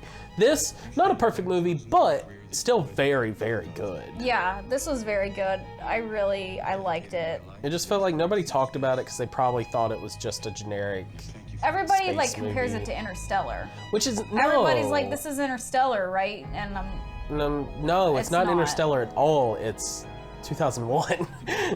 Like, if it's gonna be compared to anything, it's 2001, but it's not trying to be 2001. It's just... Yeah, because there's this theme of like... Here's a thing. It's 2001 and Event Horizon. But the good parts of Event Horizon as a movie. No, I really like the philosophical, like, you know, the whole us, are we alone in the universe thing. Mm-hmm. And I like the way that they answer that in this, because it's very depressing. So depressing. And it's depressing no matter what way you think of it. Oh, yeah. Like, no matter what, it's also, sad. this was another capitalism is evil movie. Yeah, it is. Because there's McDonald's on the moon now. There's McDonald's on the moon. There's, there was like Dunkin' Donuts on Mars. Like, didn't a towel cost like $50 or something? Yeah, but like, it's because hyperinflation, so everybody kind of makes money. But it's like a dystopian utopia because you don't want for anything. You just play this because we don't have much to talk about for Millennium Actress. We saw this in the theater because they were showing the new remastered English dub, Oh, is that why it was in theaters? Yeah. Oh. Because that was a brand new English dub. Oh, it was very good. It was very, very good. It was a very good dub. So now there is a good dub of Millennium Actress. Oh. I think there was a dub that was just okay. I don't know. I only ever watched it in Japanese before. Because there was the sub, but I didn't feel like reading in the theater. Yeah. So I got the dub. Yeah. But this is still a very fucking good movie. It still holds up. It's... Oh, it feels like it came out today. It's very, very good. Yeah. Again, another one, if you're into film, this is a really good movie because it's a love letter to Japanese cinema. Oh, yeah, it's a love letter to post-war cinema. Well, even during war. Yeah, and all Japanese cinema, Yeah. pre and post-war. But then, like, the change that happened post-war, and then Yeah. how they tried to not focus on the war as much. Yeah. And just focus on themselves. It was really good. Yeah, I love this movie. It's a masterpiece. It is a masterpiece. I mean, everything he did was a masterpiece. Yeah. So.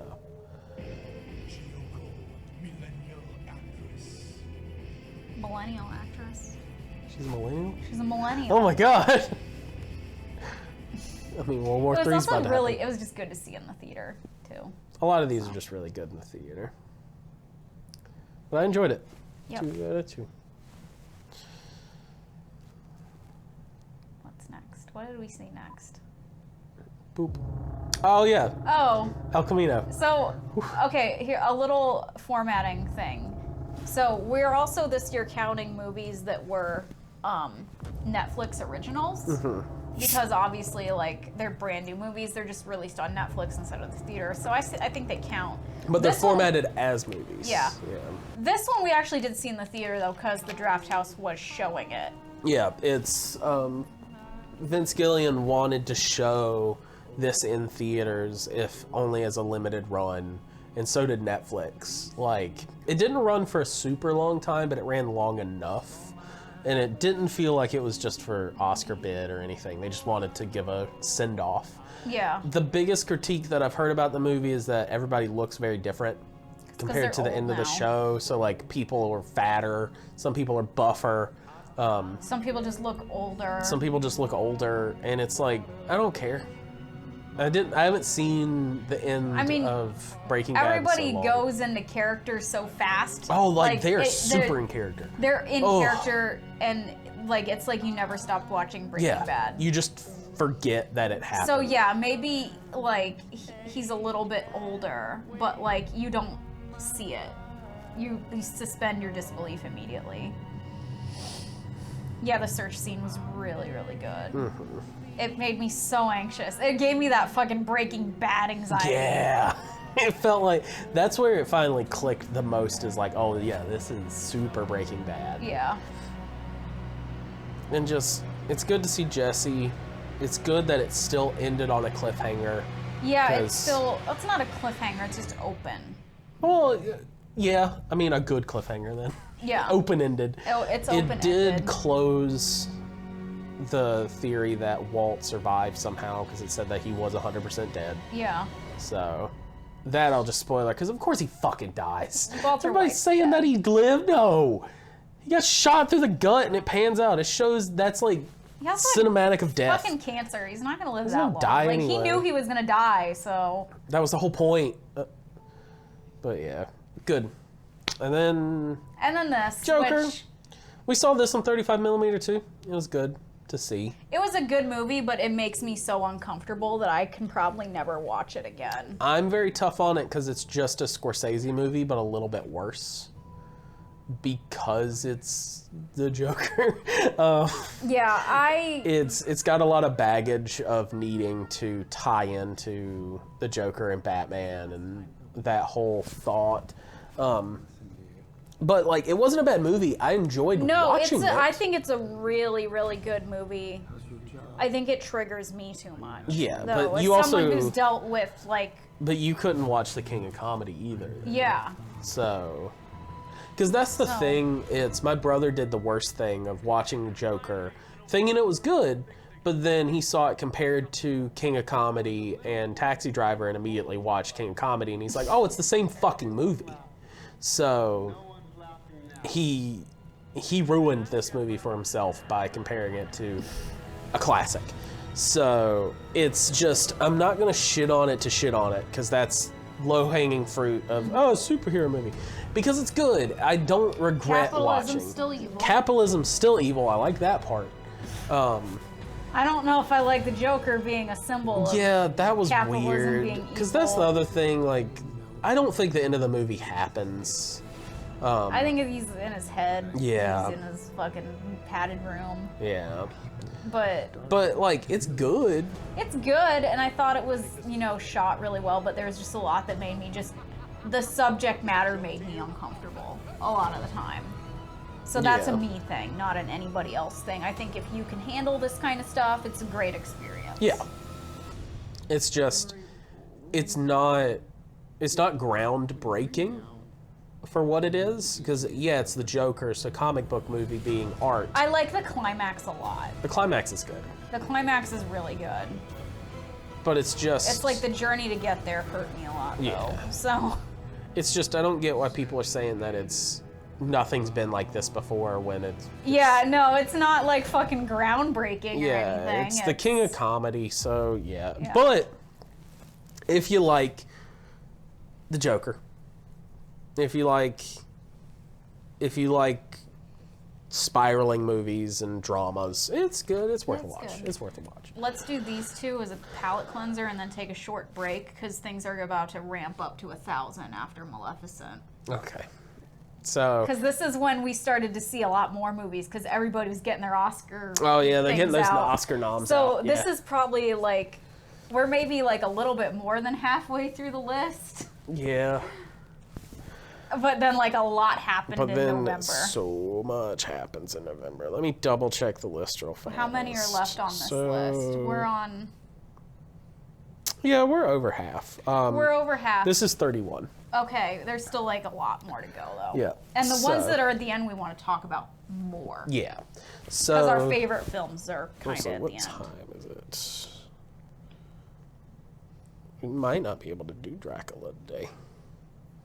'Cause it's We already might almost not be able 5. to do Dracula. So we're today. gonna keep on talking about this, We're gonna keep doing the movies. The second half of film school we might do tomorrow, just because. just because. I mean, I think I only need like 30 to 40 minutes to do Dracula. Yeah. So, but we're gonna take a short break after these two trailers. But let's talk about Mr. America. This is to lead into this. Mr. America is in the On Cinema universe. On Cinema is Tim Heidecker's web show on Adult Swim, where it's just a goof of Cecil and Ebert, but they never watch movies. They talk about a movie, but they never rate them right. It's a joke. It's funny. It's a funny joke. But It's a this funny movie joke. This was in universe. Tim had this show like Coachella, and he had these knockoff vapes that killed people. He got acquitted. There's a real-time court case that you can watch on Adult Swim that was also a goofer. And then his bid after winning his court case, because he also represented himself, he didn't have a lawyer, was to become Attorney General. Because he's the best lawyer ever. And that's Mr. America. And then it's also a parody of current events. And I think we have a very good chance of winning. Because, as you can tell by the font on his signs, and he's got special hats, that it's obviously a parody of something else happening. Something else that's going on out in the world that we don't want to think about very hard. Well, So, I love this. This was really, really good. This was one of the best comedies that I've seen. The only thing that hurts me is any kind of public stuff, because I can't take that kind of humor half the time.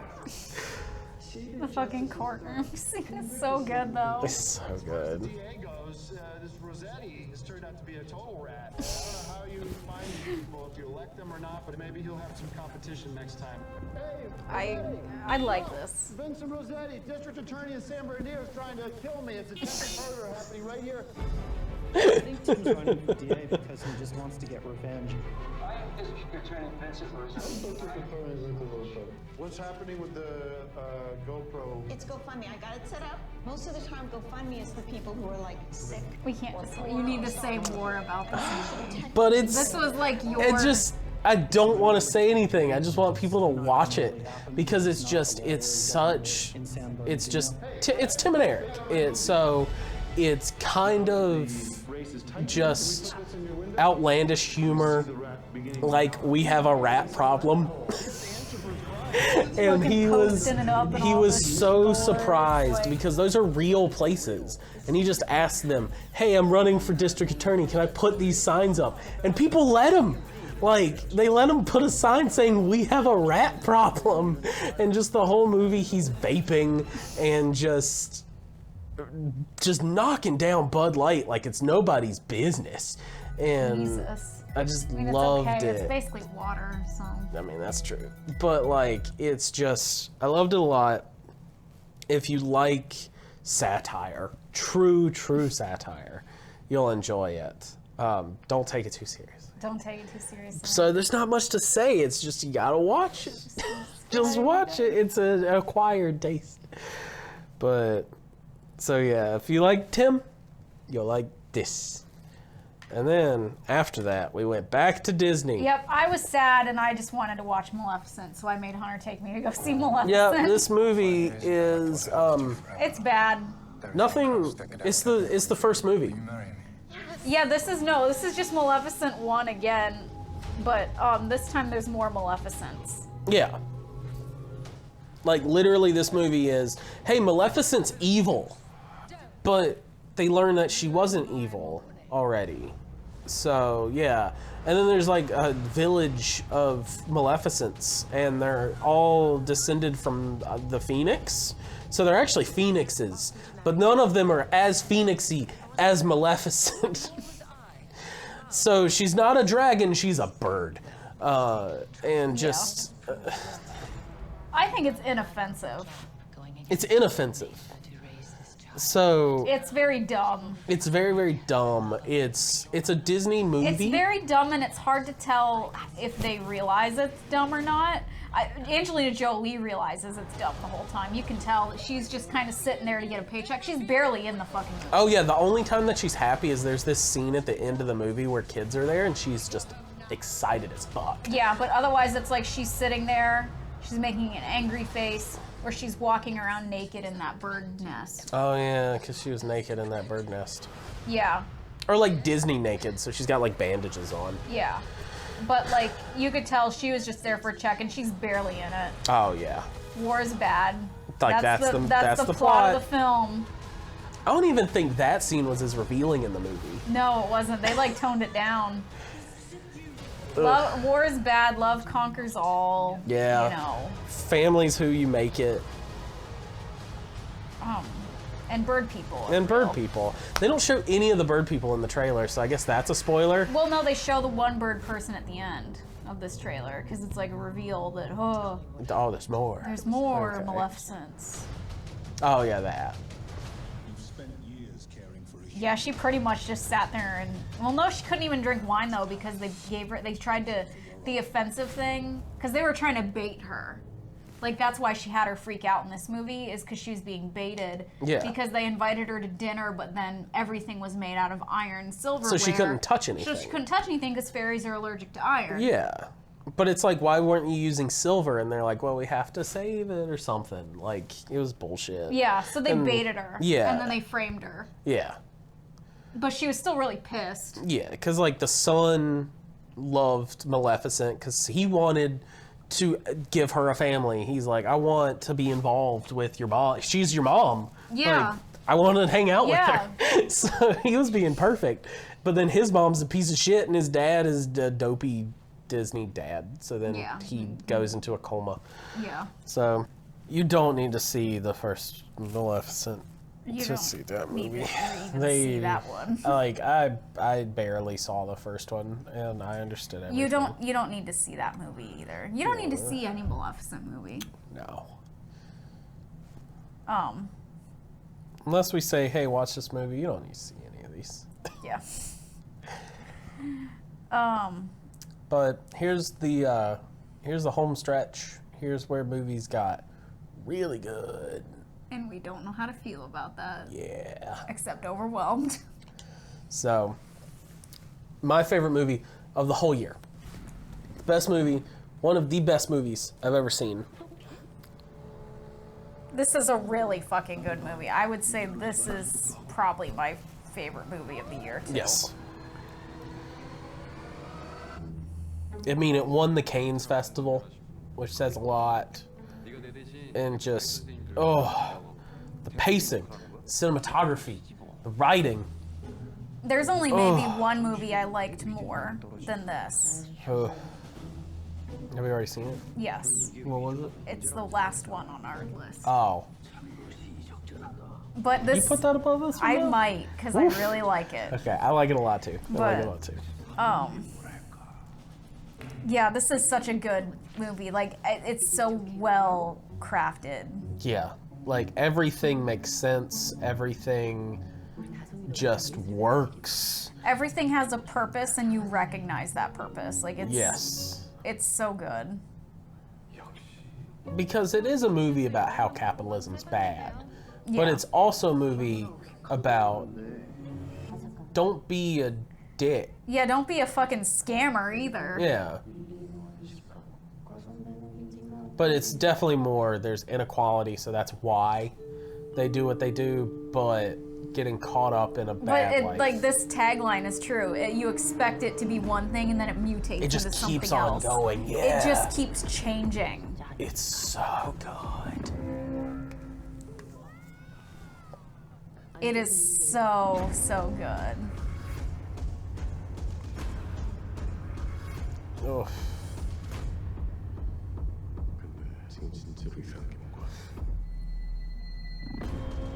And they hide so much. We're like, they're showing so much in the trailer, but then they also don't show anything. Oh, yes. Oh, man. It's so good. It's so good. This is where the theme of Magic Rocks start. Yeah, this is the first Magic Rock movie. That's going to be a theme through a couple. Yep. So, that's all I'm going to say. Just fucking watch it. And then this. This is my number 2 of the year, for sure. Yeah. I love this movie. It's really funny, first of all. Yeah. Every joke lands, which is what you want in a movie about Nazis. Yeah. You want really Nazis to feel stupid. You really need those jokes to hit. Yeah. Because, like, it also doesn't pull punches when it comes to the bad parts. And then it gets really heartfelt. Halfway through, like, it turns into a sappy World War II movie, but a good one. Like, a good one. Like, that's the thing. Like, I think people, like, use that as a bludgeon against it. Like, it kind of goes... Oh, that sucks. You should go back and watch it. Yeah, go back and watch it. But people use that as a bludgeon against it, that it turns from, like, this funny parody comedy into, like, a more traditional World War II life. movie. But that's life. That's and what happened during the war. I don't think that's a criticism. I think if you're gonna approach something like the persecution of Jews in Nazi Germany, you gotta be a little serious about it sometimes. Yeah, and like you also shouldn't say, hey, it's bad that a movie did what real life did, where sometimes life does just go on for some people. Sometimes people don't know that things are bad. Yeah. But then sometimes you can be having a really great time, and then all of a sudden in one day everything changes for you. Yeah. Because that kind of happens like 2/3 of the way through. Like everything changes for that little boy, and it's great. This is a really good movie. It's a very, very good movie. I think a lot of people were also worried that it made Nazis sympathetic, but I don't don't think think it made Nazis sympathetic. Like, it made them look like fucking idiots. Yeah, and like that's what the only thing that I'll kind of say as a semi-spoiler is every Nazi that you're sympathetic for isn't a Nazi. They're very bad at being Nazis. So that's not you didn't watch the same movie I did. Yeah. If you say that. And then as a gear shift from happy-go-lucky fun time sad to just here's the Lighthouse. This is one of my favorite movies I've ever seen. It's another just, rock. It's a rock movie. It's so neat. Like, I was so uncomfortable watching it, but not in the same way that like Joker made me uncomfortable. This was like the good uncomfortable. Yeah, like it just kept on going, and the fact that this is what it looks like is fantastic. It's a true art movie, and you don't know what's real sometimes. I don't know if my heart can take this movie again, though. Oh, I want to watch it again. I need to watch this with somebody else. I know. I love this movie. And just don't spill your beans. Don't spill your beans.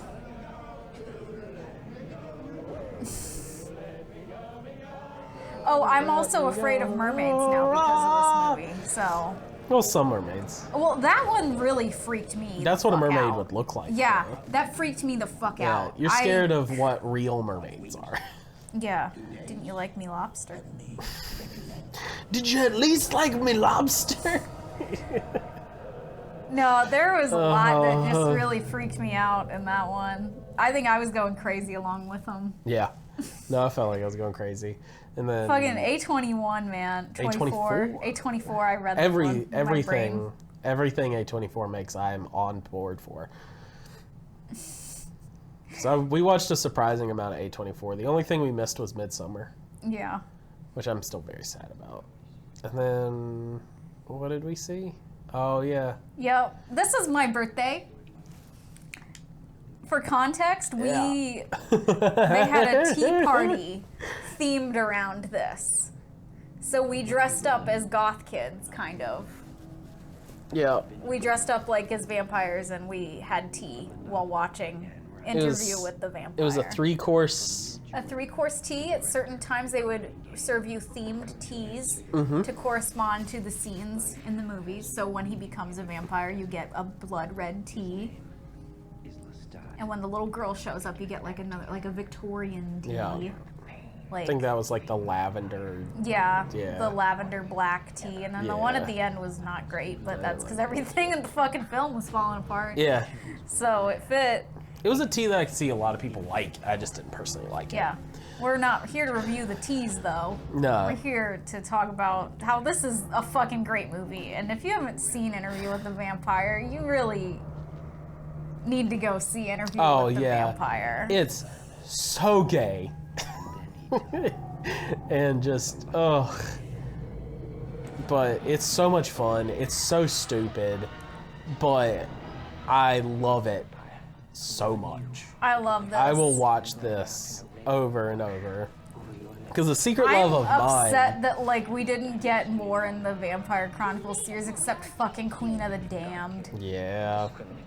I wanted more of this. Because this movie was like big. This was big, and this was gonna set up the franchise. Did they just decide not to do it? I think Anne Rice lost her fucking mind around this time. So. Oh yeah, no, because when she first saw the movie, she hated it. Then she saw it 10 years later and said, "Wait, I'm an idiot."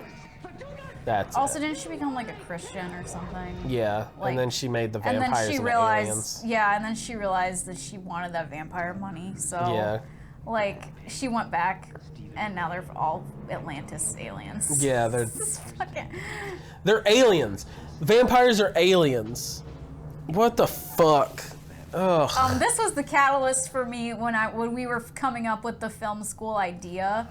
was around this time, and that's why the first film school special topic is going to be Dracula's. We're going to try to do that today, but we have to... I don't know if we can do it. We might have to do it tomorrow. There will probably be another stream tomorrow. Yeah, because we got to end by 6 because we're going to see Little Women today. Yeah. We got to go see Little Women, guys. We got to hit 50 movies again, so... So, then we saw a very good movie. A very good movie that made me cry a lot. It made me cry. It's different than I thought. Yeah. Because this isn't the trailer that they showed in theaters. In theaters, it was more about Mr. Rogers. So it's, to set up expectations, it's about Mr. Rogers, but it's more about the writer. Yeah, the writer of the article about Mr. Rogers. Yes, because that's what they based it on. They based it on the Esquire? I think it was Esquire. Yeah, they based it on an Esquire article about Mr. Rogers. Yeah. Which turns out to be more about the writer. Dreamlike is the way I would. I hadn't heard that way of describing it, but that's how I would describe it as dreamlike, because there's these really good cutaways. It feels like it's an episode of Mr. Rogers. Like, yes. That's how they built it, because then they'd have the cutaways with the miniatures from the shows. So you'd fly from Pittsburgh to New York. It was the cutest thing in the world. And I know some people were like weird about. Is it raining really hard? Yeah. If it's raining hard, I might cancel going to the movie. I don't want to drive in the rain. If it's raining really hard, but yeah. Anyway, back to Mr. Rogers. We'll wait an hour. We'll wait an hour and see what happens. Yeah. Yeah, I love this. And Tom Hanks, I believe it, as Mr. Rogers. I was really skeptical at first. But he was good. 5 minutes in, you're like, nah, that's Fred Rogers. Yeah. And just he's so kind. He's so nice.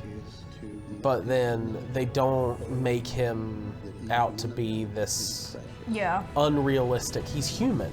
Mr. Rogers raised me because my parents worked all the time. So, and my parents are great people, but have no emotional control. So I got to learn that from Mr. Rogers. Yeah.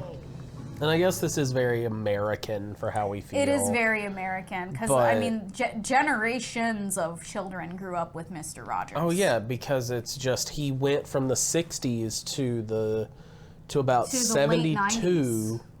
Then he came back after his kids grew up a bit. And then he came back in the 80s. And then he was there all the way through the 90s. Up to the early thousands. That's right, because he worked pretty much he couldn't. So he worked up until, I think 2000 or 2001. Because I know he always answered letters for children, no matter what, until he got, really, really sick. Yeah, so he probably did that up until about 2004, or maybe even the first half of 2005. Yeah, but, Oof. Fred Rogers is, they say don't make Fred out to be a saint, like his family says that, but he is actually a saint. Mm-hmm. Yeah, if anybody gets to be a saint, it is him, but do it in the way that saints are supposed to be, where they're, human. They're so human that they're godly. That's the whole point of a saint. So. Anyway, let's talk about Frozen 2. Oh, do we have to? It wasn't that bad. It was the same movie again. But it was better than the first movie. Yeah. It was Frozen, but better. Which, if you like Frozen, then great. I don't care about Frozen. No, but it was literally the same movie again, because they talk about their parents dying. They talk about them being separated. They have the same emotional arcs. They have the exact same emotional issues in this movie as in the first one. But at least they explain the magic. Sort of. Kind of. They explain it well enough for a Disney movie. Yeah, but why does she have magic? Because it was a gift, because her... Oh, yeah, it was a gift. It was a gift because her parents, I don't know, did something cool. They helped the forest. They helped the forest, so she gets magic. It's just, I straight up thought Anna was going to get fire magic the whole time. The ending's kind of weird. I don't really understand why they did the ending the way they did. Oh, yeah, the ending's super bullshit. It makes sense, I guess. It makes sense, but it just kind of happens. Yeah, they're just like all of a sudden like, okay, they're gonna do this now. This is how it's gonna be. This is how we're ending the movie. And I'm like, okay. Remember when they made Anna's ass really fucking fat? Like really big on that scene, yeah. There's like a scene where she's climbing up the rocks. Yeah, like she has to jump across a chasm and then she like falls down and lands on her legs and her ass is just giant. And it's just, we both reacted. Because I was just like, what the fuck? And you realized too. And Yeah. then you brought it up and you were just like, do you realize her ass was just giant? Yeah. It was just like, oh God, thank you for saying it. Because it's weirder if I do. It's weird if I say I saw the cartoon girl's butt. But like they made it super defined. Like it was weird. It was really weird. Current Disney's very There was horny. like some really weird horny stuff in this Yeah. movie. Then and the whole like possessive sister thing came off as really weird too. Yeah. Like It's just Anna gets like really like codependent. super codependent. It's weird. Like Olaf dies. Yeah. Spoiler. Spoiler alert, Olaf dies, but we have the funniest story about that. Because a little kid, we saw the movie on Saturday morning. Of course, when there were millions of children there. It wasn't a kid showing though, but kids were there. We said current Disney's really horny. Yeah. They're horny. Yeah. I said really horny, sorry, yeah. Yeah, but anyway, so there was a little boy sitting next to Hunter. Sitting's a strong word. Well, he was in the seat next to you. No, the mom was in the seat next to me. Oh. The kid was climbing up into the mom's lap and like walking around. Well, they were both in that seat. They were in that seat. They were next to you, not next to me. Yes. I had a family that was sitting quietly next to me. And the little kid, like when Olaf died, was like, is Olaf really dead, Mom? And Mom, just without missing a beat, like, is just like, oh, he'll be back. Yeah, like no drama, no nothing. Just he'll be okay. He'll be back. And I'm like, what? Just give. You don't know that. Give some mystery. Like, yeah, we know he'll be back because he's a marketing machine and it's Disney and no one can die unless you're a bad guy. But like, I let my kid think Olaf was dead for the 10 minutes. That he was dead. So would I. At least let I'd the be kid like, I have know, some I'm sorry, emotion. that's really sad, isn't it? Yeah. I'm sorry, that's really sad. I liked Olaf too. She lies. But just, Moms lie all the time. it's just give some. Let him be smart. Let him have some If I had emotion. to cry about fucking Mufasa being like fucking dead and his lion Oh corpse yeah, fucking laying parents there. had to tell their kids that Mufasa was fucking dead. Dead. Like he's fucking dead. He comes back as a ghost, maybe. He's a cloud, but like, ugh. But yeah, no. stone fucking dead. But just he'll be back. Like I think when I was a kid, like I did ask my mom like about like Bambi's mom or something. And my mom was literally like, oh no, she's dead. You know, like when your dad goes hunting. You never knew that deers died. And I'm like, what? Oh. And then my dad like tried to smooth it over. He's like, I don't hunt mommy Bambis. I only hunt the daddy Bambis. So you hunt Bambis. You hunt You made Bambis. it worse. Thanks, Dad. And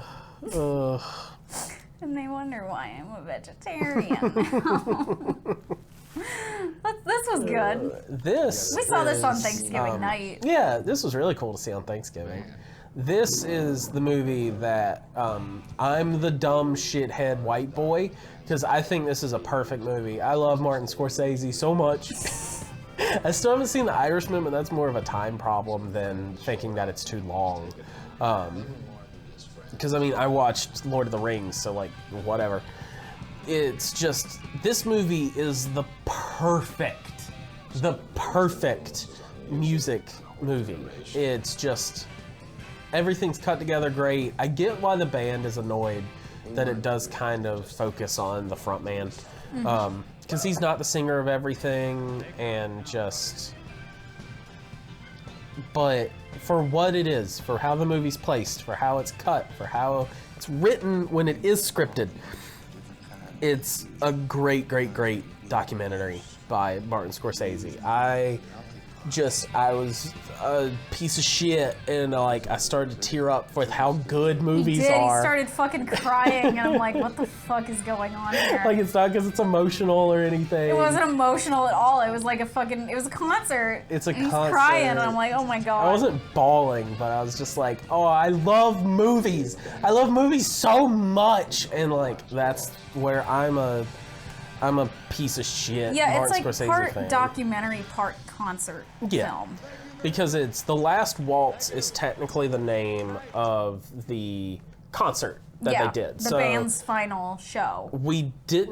You don't see the whole concert because of contractual obligations. Like, we only see 1 or 2 songs from Bob Dylan because he was making his own movie at the time.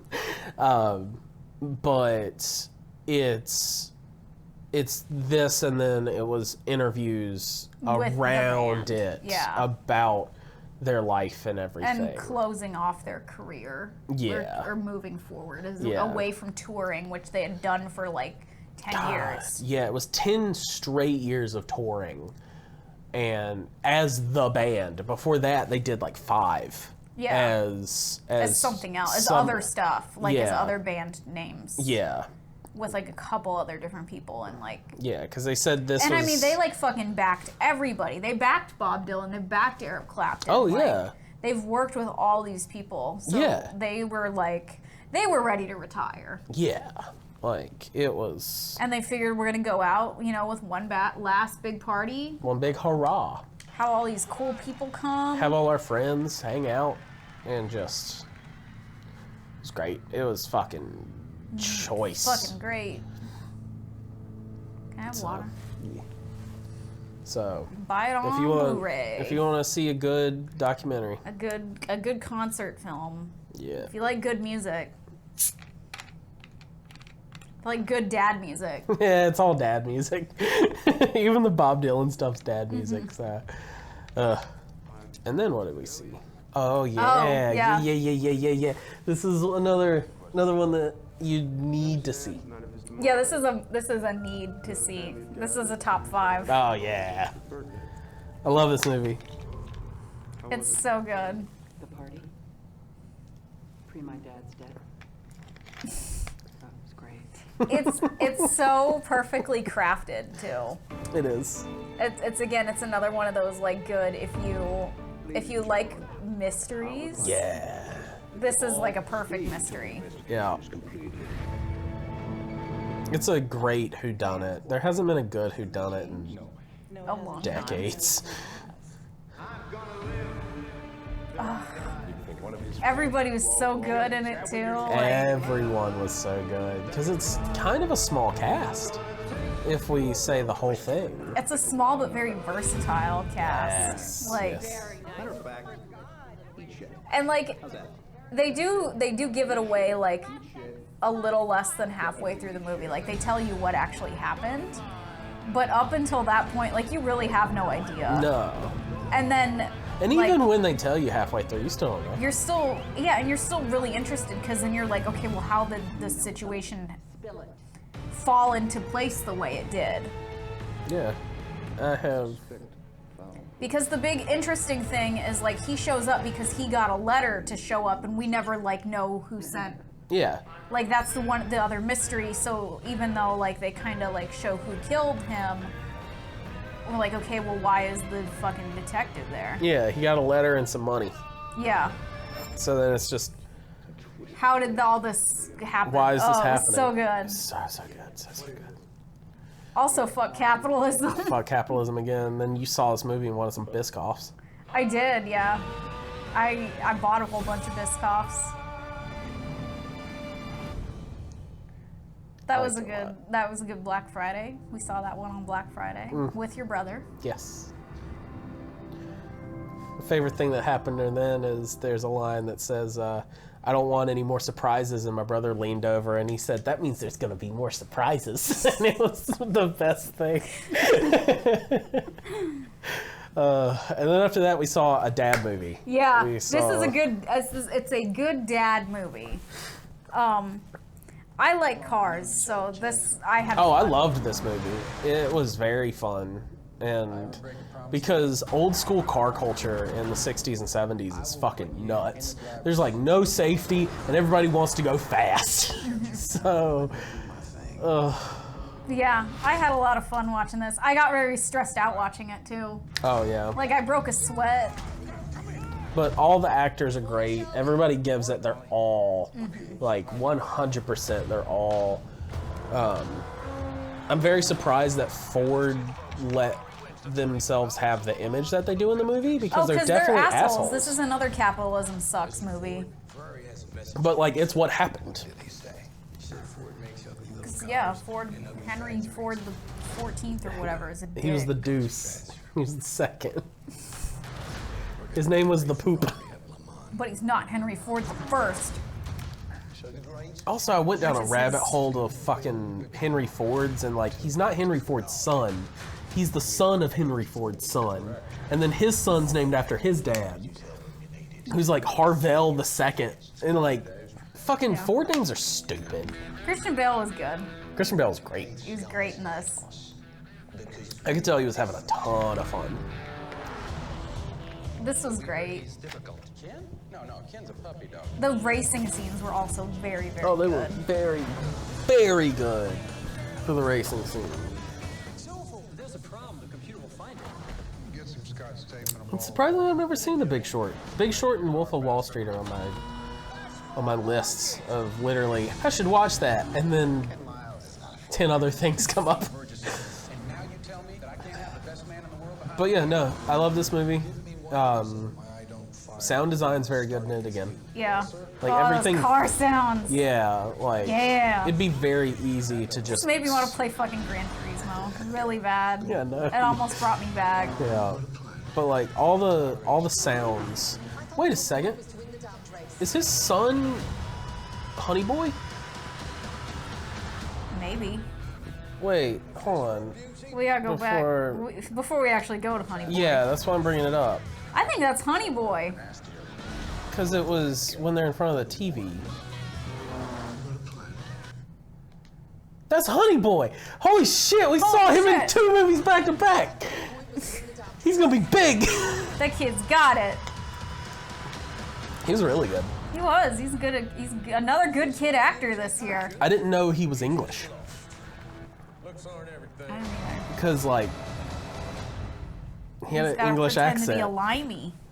Did he pretend to be a limey, or is this the fake one? This was very, very good. This is Shia LaBeouf's movie that he made. He didn't direct, he wrote. And Simi stars in. I love this movie. This movie was great. This is also in my top 5. I probably should pick more than 5. Yes. But this one hit me like a fucking brick wall. This hurt me. This one, it took all my pain and just, because it makes you realize, hey, the reason why Shia LaBeouf was the way he was when he finally broke wasn't his fault. Yeah, it's apparent.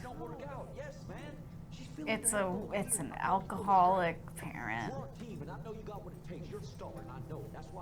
Which this I mean, I grew up with a nutty parent, so like. Yeah, and like that just said. It's not. There's no ego tripping in this. It shows him as a dick. Yeah, there is no like. There's no redeem for it. Like, it's because when they do have his adult scenes, he's a dick and like he's barely learning anything. But it hurts, but it's a good hurt. Yeah, it's cathartic. Yes, that's it. Which I really liked that. And there's a lot at the end, like it's another one of those movies you don't know if what's happening is really the end or if it's like If this is what he wanted. If this is how he wanted it to end, but it doesn't matter because it feels good to end it that way. Yeah. So, Honey Boy is fucking great. Honey Boy's great. Amazon makes good movies, surprisingly. Yeah, it's whenever this ends up on Amazon, watch it. Because if it's not in theaters for you, it's probably going to be on Amazon. Okay. All right, get ready for the... No. Do we have to talk about it? I've complained enough. This movie sucked. That's apparently a cutting thing. Because just... This movie sucked. We're not people that say Star Wars sucks at all. No, I love Star Wars. We're very forgiving of Star Wars. Yes. But this, we didn't enjoy it while we were watching it. No, I did not enjoy this movie when I was watching it. I rolled my eyes dozens of times. I thought Speak and Spell Carrie Fisher was just unsettling and a little offensive. Yeah, because people need to remember that Carrie Fisher did not do anything for this movie. They used deleted scenes from the last movie and pre-recorded lines that she has said from the Disney Vault to make this movie. Yeah. It's just, ugh. Yeah, and they copied and pasted her head on a body double, Yeah. and it was weird. Yeah. So it's just the execution. I can see why some Star Wars fans liked it. Yes. My coworker is. I can see it being entertaining because there were some parts. That dude I love. Yeah, Babu Frick. I love Babu Frick so much. He was the best part of the movie, and that's not being me. That's not being facetious at all. I love Babu Frick. I can see why people thought it was entertaining. Like, one of my coworkers is really into Star Wars, and she really, really liked it, except for the very, very end because she's a Reylo. Yeah. But that's her baggage, not mine. I hated it because it was out of nowhere with the setups. I don't like that I had to play Fortnite before to hear the line. To hear the line, and then you find out that they cut out a bunch of stuff. Yeah. And I'm just. There's definitely not a JJ. He does look like. Babu Frick does look like the little alien from Men in Black International. Yeah, he does, doesn't he? Yeah. It's like him, but old. But we're not going to talk about this anymore. This was our least favorite Star Wars movie. I like Solo more than this. I like Solo more than this. Well, second least favorite. There's still Attack of the Clones. There's still Attack of the Clones. Yeah, Attack of the Clones is the worst Star Wars movie ever made. I will not watch this or Attack of the Clones. I'll watch Solo before this. I'll watch every other Star Wars movie before these. So, is it the worst movie ever? No. But it could have been better. Leading into it, we also saw Cats. Okay, we got to set the context here. Okay. It's Christmas Eve. It's Christmas Eve. We've gone to my crappy hometown in Pennsylvania. Ugh. And my mother, who I have not seen in many months. Yep. Who is a very strong personality. Yep. Wants to go see Cats. My shitty hometown has 2 theaters and they both suck. And the only one that had a showing at the time we wanted to see was the super shitty theater. So we sat down in this theater. Yep. And we immediately notice that there's only one speaker playing. Yep. And it's the one on the top, and it's so right loud. There, and it sounds like a can. Loud. It's so loud. It hurt to listen to. Yeah. I don't know why, but it hurt to listen to, and just the seats were like bucket seats, so they weren't comfortable. The picture flickered. Yeah, the camera kept flickering. My mom fell asleep 5 minutes into the movie, so then she snored for the whole movie. Yeah. But I will say, I had more fun at this than at Star Wars. Yeah. So play the trailer. And then to ask though, Yes, I can watch episode 1 over that one again because episode 1 at least has Liam Neeson in has it. Liam Neeson, and the Duel of the Fates is the sickest fucking thing in Star Wars. So Let's watch Cats. let's watch Cats. We had a ball. Well, no, we had a horrible time until the very end when Judi Dench looks directly at the camera and brainwashes you into loving this movie. That's true. I forgot because I was brainwashed. We were fucking miserable the whole film. Not miserable. Only the Rebel Wilson part. Oh, the Rebel Wilson part was The very Rebel Wilson bad. and the James Corbin parts I didn't like at all. But after that, I started to get into it, and Yeah. then Taylor Swift took me out of it again. Yeah. And then Judi Dench brought me right back in. I hate the Judi Dench part so much, though. It's so unsettling because she literally turns to the camera and looks at you and has like a 5-minute monologue.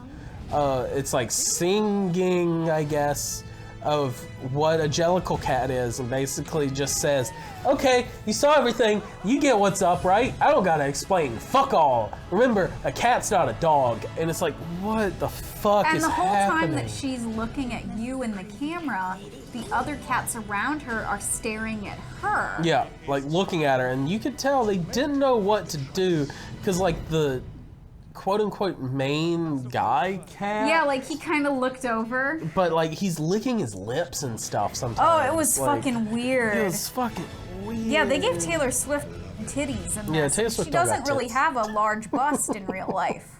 as you know. So, And just, it was so weird. And then she has this weird accent that she puts on. Memories was very good. yeah, no, but Memories is always very good. Memories was fan-fucking-tastic. She gave her all. And then, like, the pickup song I didn't like that much. Yeah, the movie's also very horny. It's not a good movie, but it's Cats. It's Cats. And I like, think that's just yeah. what you have to, Yeah, it's not good, but I definitely would go to a theater with friends and watch it again because it's fun. nuts. And I think because we it's got the nuts. pre-patched version. Yes, we did. No, we 100% did. We got the pre-patched Yeah, version. because that's also a thing where they didn't budget enough time to finish the movie, so there was a lot of effects not finished, and they're going to send out a fixed version soon and just run all the effects people into the ground instead of just waiting to Fix it on the DVD. fix it. Not even that, just waiting a month and releasing the movie. But Anyway, this might be my favorite movie of the year. I love this movie. I love this movie a lot. A24 A24 can again. do no wrong. This movie was great. This movie didn't Like, fucking stop. It didn't stop. There was 2 points in the movie where you could catch your breath, and they were probably about 5 to 10 seconds long. And but then it's just going, it's going, it's going. Everything's loud, everyone's talking. So much is happening. Screaming. Just screaming at each other. Even if there's only in a single room, everyone's just yelling at each other. It's perfect. I love it. So good. It's so good. I can't even describe what happens in the film except he just keeps fucking himself over. But like, and then other people but screw no, him back. He doesn't fuck himself over because he knows what he's doing. But the world fucks him over. Very serious second thoughts. Except for that. I know I fucked up.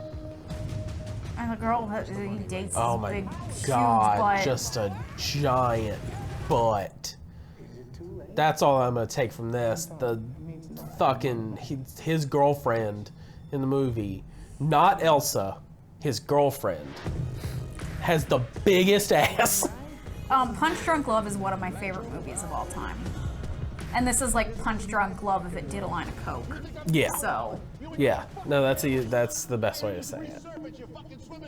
But yeah, this is such a good movie. I loved it. Loved it a lot. This trailer's showing off a lot. It is showing off a lot, but you don't know what the fuck's going on. No, it doesn't comprehend. There's so much that fucking happens. Yeah. You having a good time? Yes.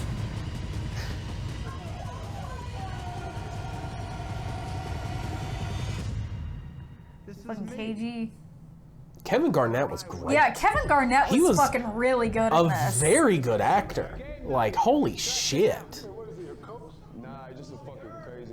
Like, you forget that that's just a basketball player. Like, he was very good. Oh my god. And then technically the last movie that we saw. There's still some on the list, but it's just because they're Netflix films and we couldn't remember exactly when we watched them. Yeah. But the last official movie that we saw was The Two Popes. The Two Popes. The Two Popes. Yeah, this was the last that we saw. Well, the last that you saw. Yeah, the last that I saw. Yeah. I watched a few more. But yeah, this is the Netflix movies that we saw. The Two Popes is very good. It's very good. I really liked it. It's about when Benedict the 16th, when he abdicated. I know the words. Stop. When he abdicated, and then Francis took over. Sorry, I'm a real junkie about papal history, so I'm a big like papal history nerd. I know. I just need to remember his name because I call him Palpatine too much. Because the real guy looks like fucking Palpatine. But the casting is very good for these popes. Oh, the casting's very, very good. And it's just... I don't know what kind of awards it can win because it is only on Netflix. It wasn't in theaters. But I liked it a lot. It's really, really good. It shows you it's a what good they perspective were like. on the events that transpired around this really kind of unprecedented thing to happen in church history. Because no one from the New World ever became Pope. No one from the New World has ever become the Pope. No Pope has abdicated for over 700 years. Yeah. They didn't know what the fuck to do. They didn't even know if they could do this. Yeah, the fact that two things back to back, and they're like, ah! So... technically the way they make it work is now we have two popes. But only one is the actual Pope, but the other one's old Pope. Yeah. I mean, they're both very old. Benedict is very old. He's 92. And then Francis is 83 right now. Ooh. Oh, it was in theaters. Okay, so it might get some awards. It might get an Oscar nom. That was really good. It was a good Pope movie. I will watch it. I will definitely recommend watching it. Good Pope movie. And then, what's this one? Always Be My Maybe. This was good. Was really this was good. Fun. Yeah, this was super fun. We watched this after watching This was Crazy the only Rich romantic Asians. comedy that we watched. Yeah, just in general. Yeah, just in general this year. I'm not a big rom-com kind of person. I mean, you love rom-coms. You love fucking the Diary Girl. Bridget Jones, that's it. Yeah. But this was very good. I wanted to watch it because I love him. Yeah. I want to watch it because I love Ali Wong. And I love, Keanu Reeves. Yeah. Kelly Wong was great. Yeah. Mr. Kim. You're like our own Asian Oprah. How much money do you have now? Be serious. I'm surprised you two lost touch. Used to be so It's so good. It's very, very cute good. movie. It's super cute and it's very dark. But it's very, very fun. Oh. Forgot about that joke. You shit yourself to this, you shitty piece of shit. You're gonna scare the goats. There's way too much history there. Yeah, this is a good one. And it's a room. Boop and titty. Yeah. What are you looking at? Backseat? Because we had sex back there. Oh my god. It's so good. It's got Keanu Reeves in it too. It does have Keanu Reeves.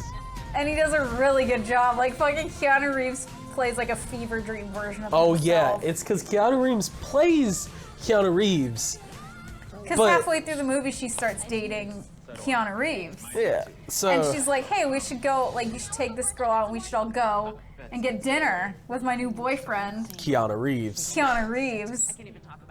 And then it just gets fucking nuts from there. Like, it's so good. Because, yeah, it's Keanu Reeves on If You Think Crazy People. Okay, so yeah, and it's not a spoiler. Yeah.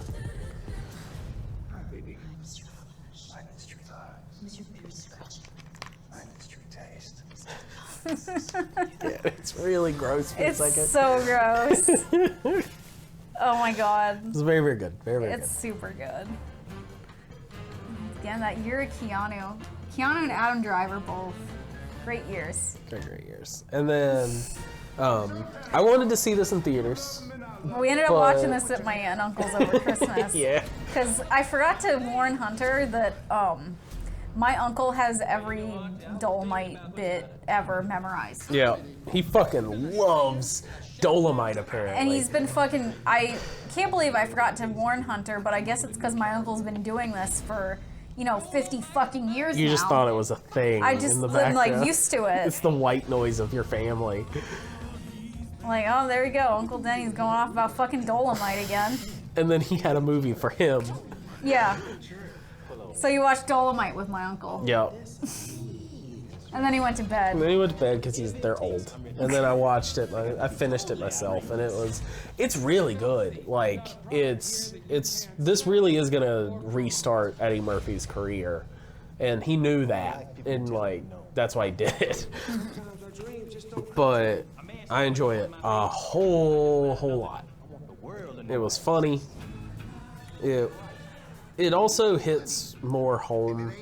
I don't know if non-Americans will dig it as much for its deeper parts, because it really does show black people didn't have anything in America. All they had was being a joke, like Blackulas. Blackulas, yeah. And then Dolomite shows, hey, we can do this, because he funded this himself. He got a little bit of a loan, then he started losing money, and then he did everything out of his own pocket. And it showed hey, we can do this. We can do this ourselves. Mm-hmm. And it was funny. And then it started a whole new thing of kung fu, blaxploitation movies. That was good. It's so good. What's the next one? Let me enjoy myself. And then it was John Mulaney and the Sack Lunk Bunch. Oh, I took a shower while you were watching this. I like this a lot, because it's basically John Mulaney makes a kid's show, but it's dark. And it's got fucking Brian in it, Talking Heads. How did they get David Bryan? It's nuts. But it's still proving something, that A24 can do no wrong, because this is an A24 or Netflix joint production, which is weird. Because I was like, oh, this is dark, kinda, and then the A24 logo shows up, and I'm like, oh, that's why. So, I liked it. Liked it a lot. We stand A24 in this house. Yes. And then... Welcome to another edition of Between Two Ferns. This is also one of my favorite movies. By North Carolina local Zach Galifianakis. Here we go. And Between Two Ferns is great. Fucking love Between Two Ferns. And just... This is so good. This is so good. We're stealing the chair format soon for our show. Yeah. The 2 chairs. Which, I mean, is a standard, It's guys. a standard format, but it's a little bit because of this. You don't need to see the show. It's a bit funnier if you're aware, and the show is basically little 5 to 10 minute bits. Yeah, I've because it's a only web seen show. I've only seen a little bit of the show. Yeah. But I watched it. I got it. Yeah, and most of the movie isn't Between Two Ferns. It's the story of this. So...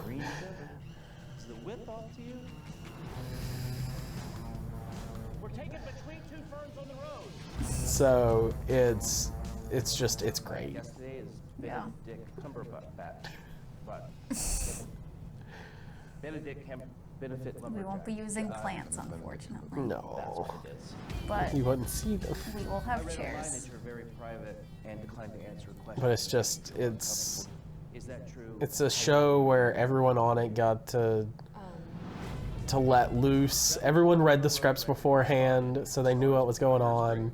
But it's still so hard on how they kept a straight face, because even Zach Galifianakis, he laughed at his own jokes when you watch the ending, when they're like showing the bloopers and stuff. He'll say it and just laugh. The Misfits. This was so good. This was so good. I'm just curious about the pathology behind this. Some people would say they're the crazy ones. Peter Dinklage. Everybody was just such a good sport. What if we take this upstairs? He's probably at home polishing his EGOT. Is that what he calls his penis? Oh my god. Not in theaters. Not in theaters. That was great. I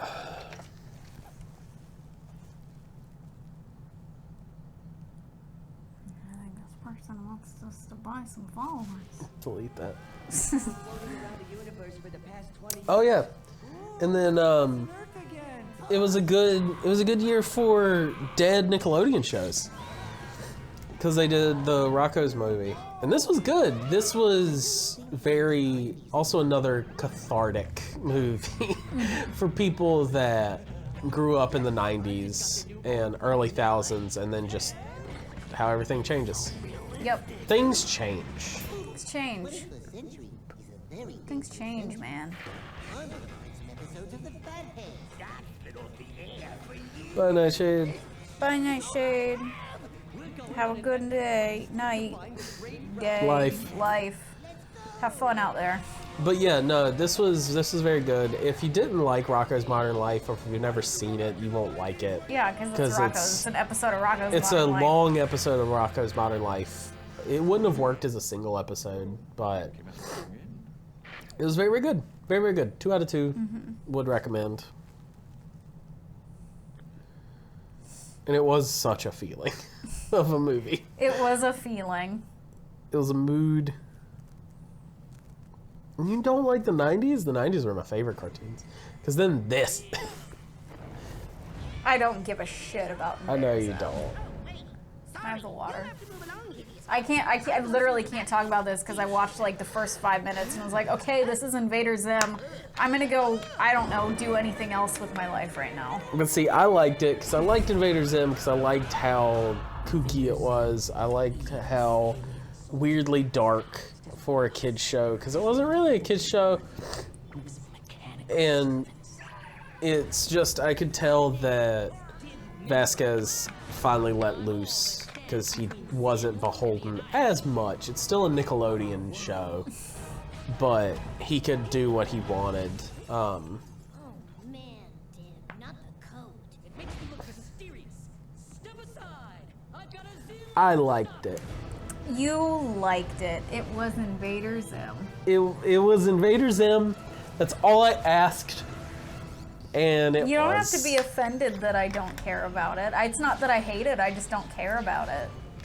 I know. It really sucked being the only one of my friends that didn't like Invader Zims, though. Oh, the yeah. fuck in 2003, like... Invader Zims. Invader Zims, Mr. Zims. I don't like all those Invader Zims. But it was good. It was very good. Also, Dark Crystal is just an aside. Yeah, that fucking was really honorable good. mention of TV shows this year. Fucking Watchmen and Dark Crystal were my two favorites. Oh, and then the Bash Brothers. The unofficial documentary of the Bash Brothers. There's no trailer for it. There's no trailer, so this is just one of the songs. And it was good. It's, if you like Lonely Island, it's a whole movie of Lonely Island, and it's by Mike Diva, who if you've seen his YouTube stuff, it's he did the Kazoo Trap remix and also the Show Me the Money for Everything Is Terrible. It was good. So it was a lot of fun. If you like Lonely Island, just watch it. If you like SNL digital shorts. It's basically that. So, next movie. Did you watch this? I didn't know. You watched this while I was like working or something. Because I didn't know if you wanted to. No, I asked and you said meh. So I watched it without you. This movie is fucking sick. I wasn't sure if I'd like it or not. And I did. It's basically about how weird the art world is, how soul-crushing it can be, how kind of bullshit art critique is, and how people need to stop being up their own butt. We did watch Chernobyl this year, and it was really, I loved it. I loved Chernobyl a lot. Oh, Chernobyl was really good. Yeah, it was the palate cleanser I needed after Game of Thrones. So Something good. something really good now, please. So yeah, Chernobyl, Watchmen, and Dark Crystal were probably my 3 favorite shows this year. No, not in our records, and we have everyone. TV was just either really, really good or really, really bad this year. You ever notice anything about this painting? Look at it long enough. The Velvet Underground. Or Velvet Buzzsaw, sorry. And then it's like a mystical movie, so that's why I think a lot of people didn't like it, because it goes from scathing criticism to magic. But I like it.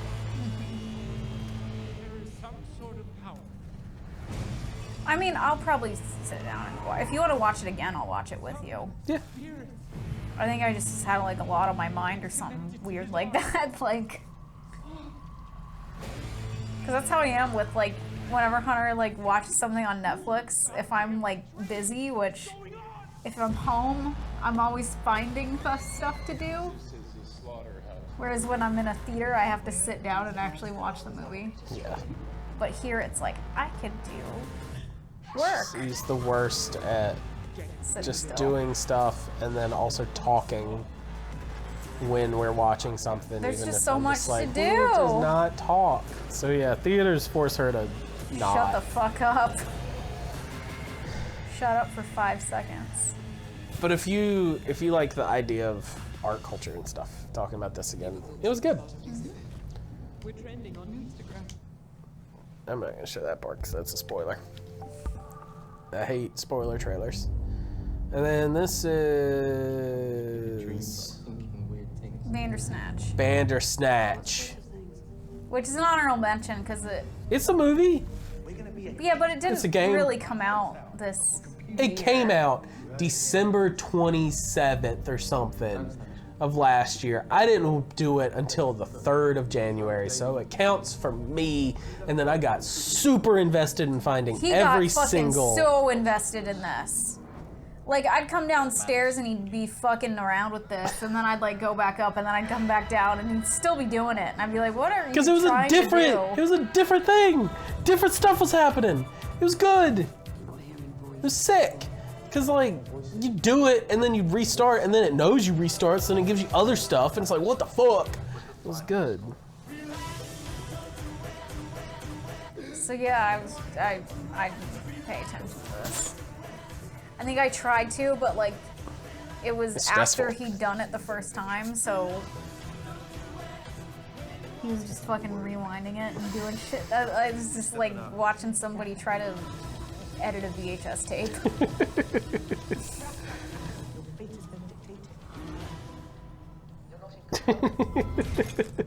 You haven't seen a single one, Nulani? You didn't even see Endgame?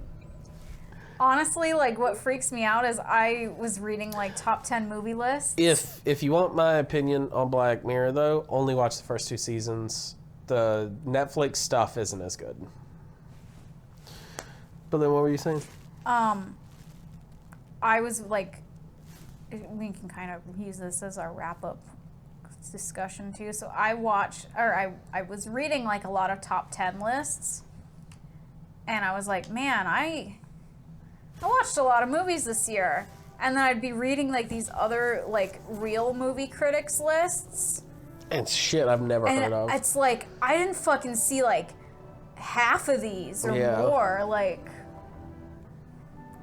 and I mean, there's a couple big ones I know we missed. Like, we missed Midsummer. That's the big one that I'm the most sad about because it's on like everybody's list. And there's like a couple that like we're gonna just try to see now. Like, we're gonna try to see Little Women tonight.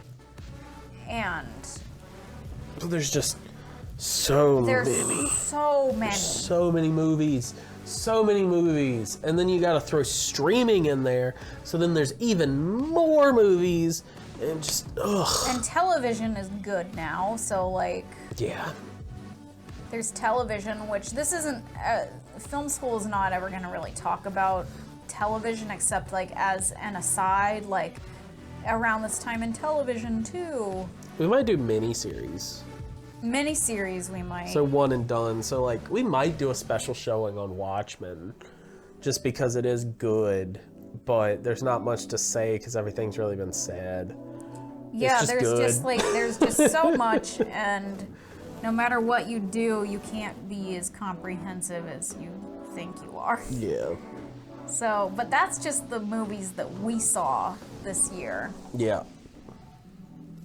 And I think that's pretty much like all of them. We didn't do a whole lot of rewatches of old movies on our own time. No. Because there's just been so much new stuff because it's either we have a whole bunch of movies to go see or we're catching up on like a TV show. Because a bunch of our favorite series ended this year. Yeah, there's like a lot TV of series. endings because Man in the High Castle, Killjoys, what was another one that Game of ended? Thrones Game of ended. Thrones. Watchmen. Watchmen, it limited series. It's gonna get a 2, but No. you don't think it's gonna get a 2? Well, if it does, I'm not gonna watch the second season because Lindelof's not gonna be involved. None of the people like. You know you're gonna watch this. No, because they're not even gonna get the same actors probably. Because I doubt any of them are gonna sign I'm on. just gonna say Hunter had the same aversion to the first season of Watchmen. But it's different now because it's one and done. Just let it be one and done. Let it be a limited series. I know you love the universe. Let it be dead. Let it die. Because I did have the same aversion because everything DC Comics has done with Watchmen has been fucking garbage. The Watchmen sequel comics are shit. The tie-in to the regular continuity's fucking garbage.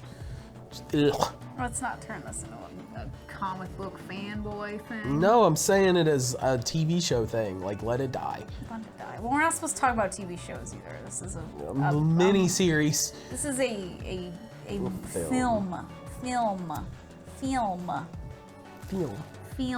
school. Yeah. I don't think we're gonna do Dracula's tonight, guys. I think we're gonna do Dracula's tomorrow. But so the way that film school works, we can talk a little bit like what our goals for the show are. Yeah. So if you guys like this, we're gonna do this every month. We're gonna recap all the movies we saw the month before. So the next episode of Film School, apart from Dracula's, which we'll do like tomorrow, because we have it all ready to go. Yeah. Every month around like the first weekend that we can, we're gonna review all the movies we saw the month before. So February 1st-ish, we'll go back and we'll talk about all the movies that we saw in January 2020. And that's how it's gonna be going forward. So the first weekend in March, we talk about everything in February. And it's a 2-part show. The reviews are not gonna be nearly as long as this one was. No. Because it's gonna be more like 4 movies. Yeah, we're definitely gonna... It's gonna be much, much lower just because it's not gonna be a full year anymore. We might do recaps at the end of the year just because, but like... Like, I don't anticipate our monthly reviews taking more than an hour. But that's why I made the show Nulani, is so that people can like... Yeah, you can lie. This is supposed to be... I'm billing this as a dumb person's film class. 'Cause Yeah. we're idiots. We don't have any background in film theory. No, like the most I got is just I've always loved cinema. Yeah. Like it's been a. And I know how passion. books are made because I that's what my major was. So you know stories. I know how stories are supposed to work, but I've just really been interested in film, so I just know what I see. So then the second part kind of gets into that interest of ours is we're gonna take one topic every month and do like a deep dive, not quite like a YouTube video essay. We have a slideshow. Yeah. Like it's gonna be like a lecture almost, with just things that we find interesting about that topic or to make a specific argument that we want to make about that topic. Yeah. And that's why I chose vampires as kind of like something I know a lot about. Vampires in film. Yeah. And it's just it's always going to be about stuff. Either we're going to be arguing for, or we're going to be explaining something, or just going over about it. Yeah. Over something. So like Hunter might have one called "The Lighthouse is super super gay, and here's why." Yeah.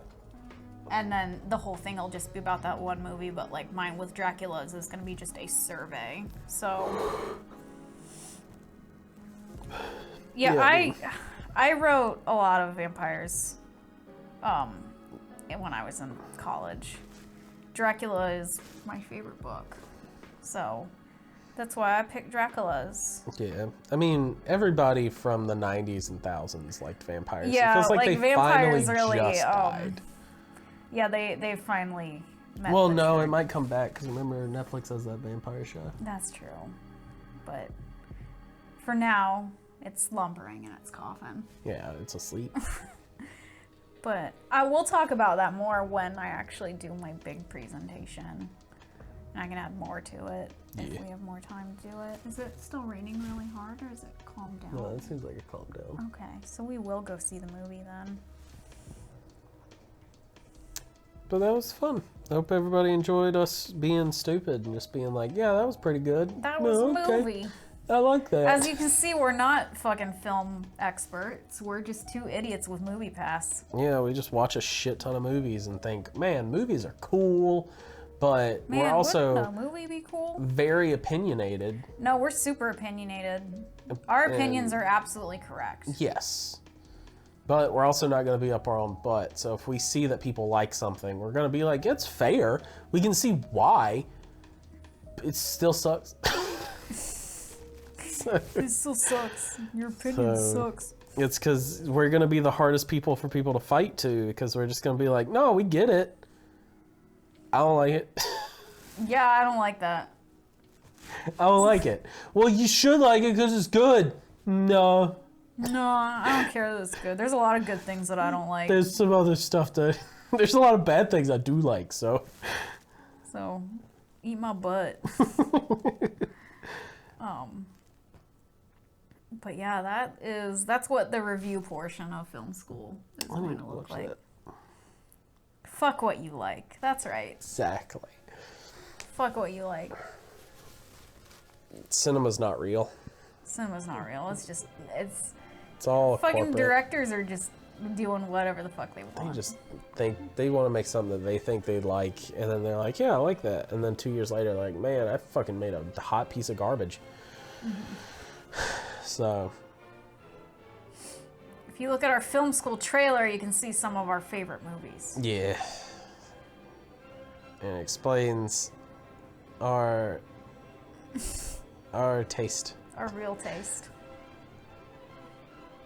Which is a lot from this year. Like, this was a very good year. It was a very, very good year.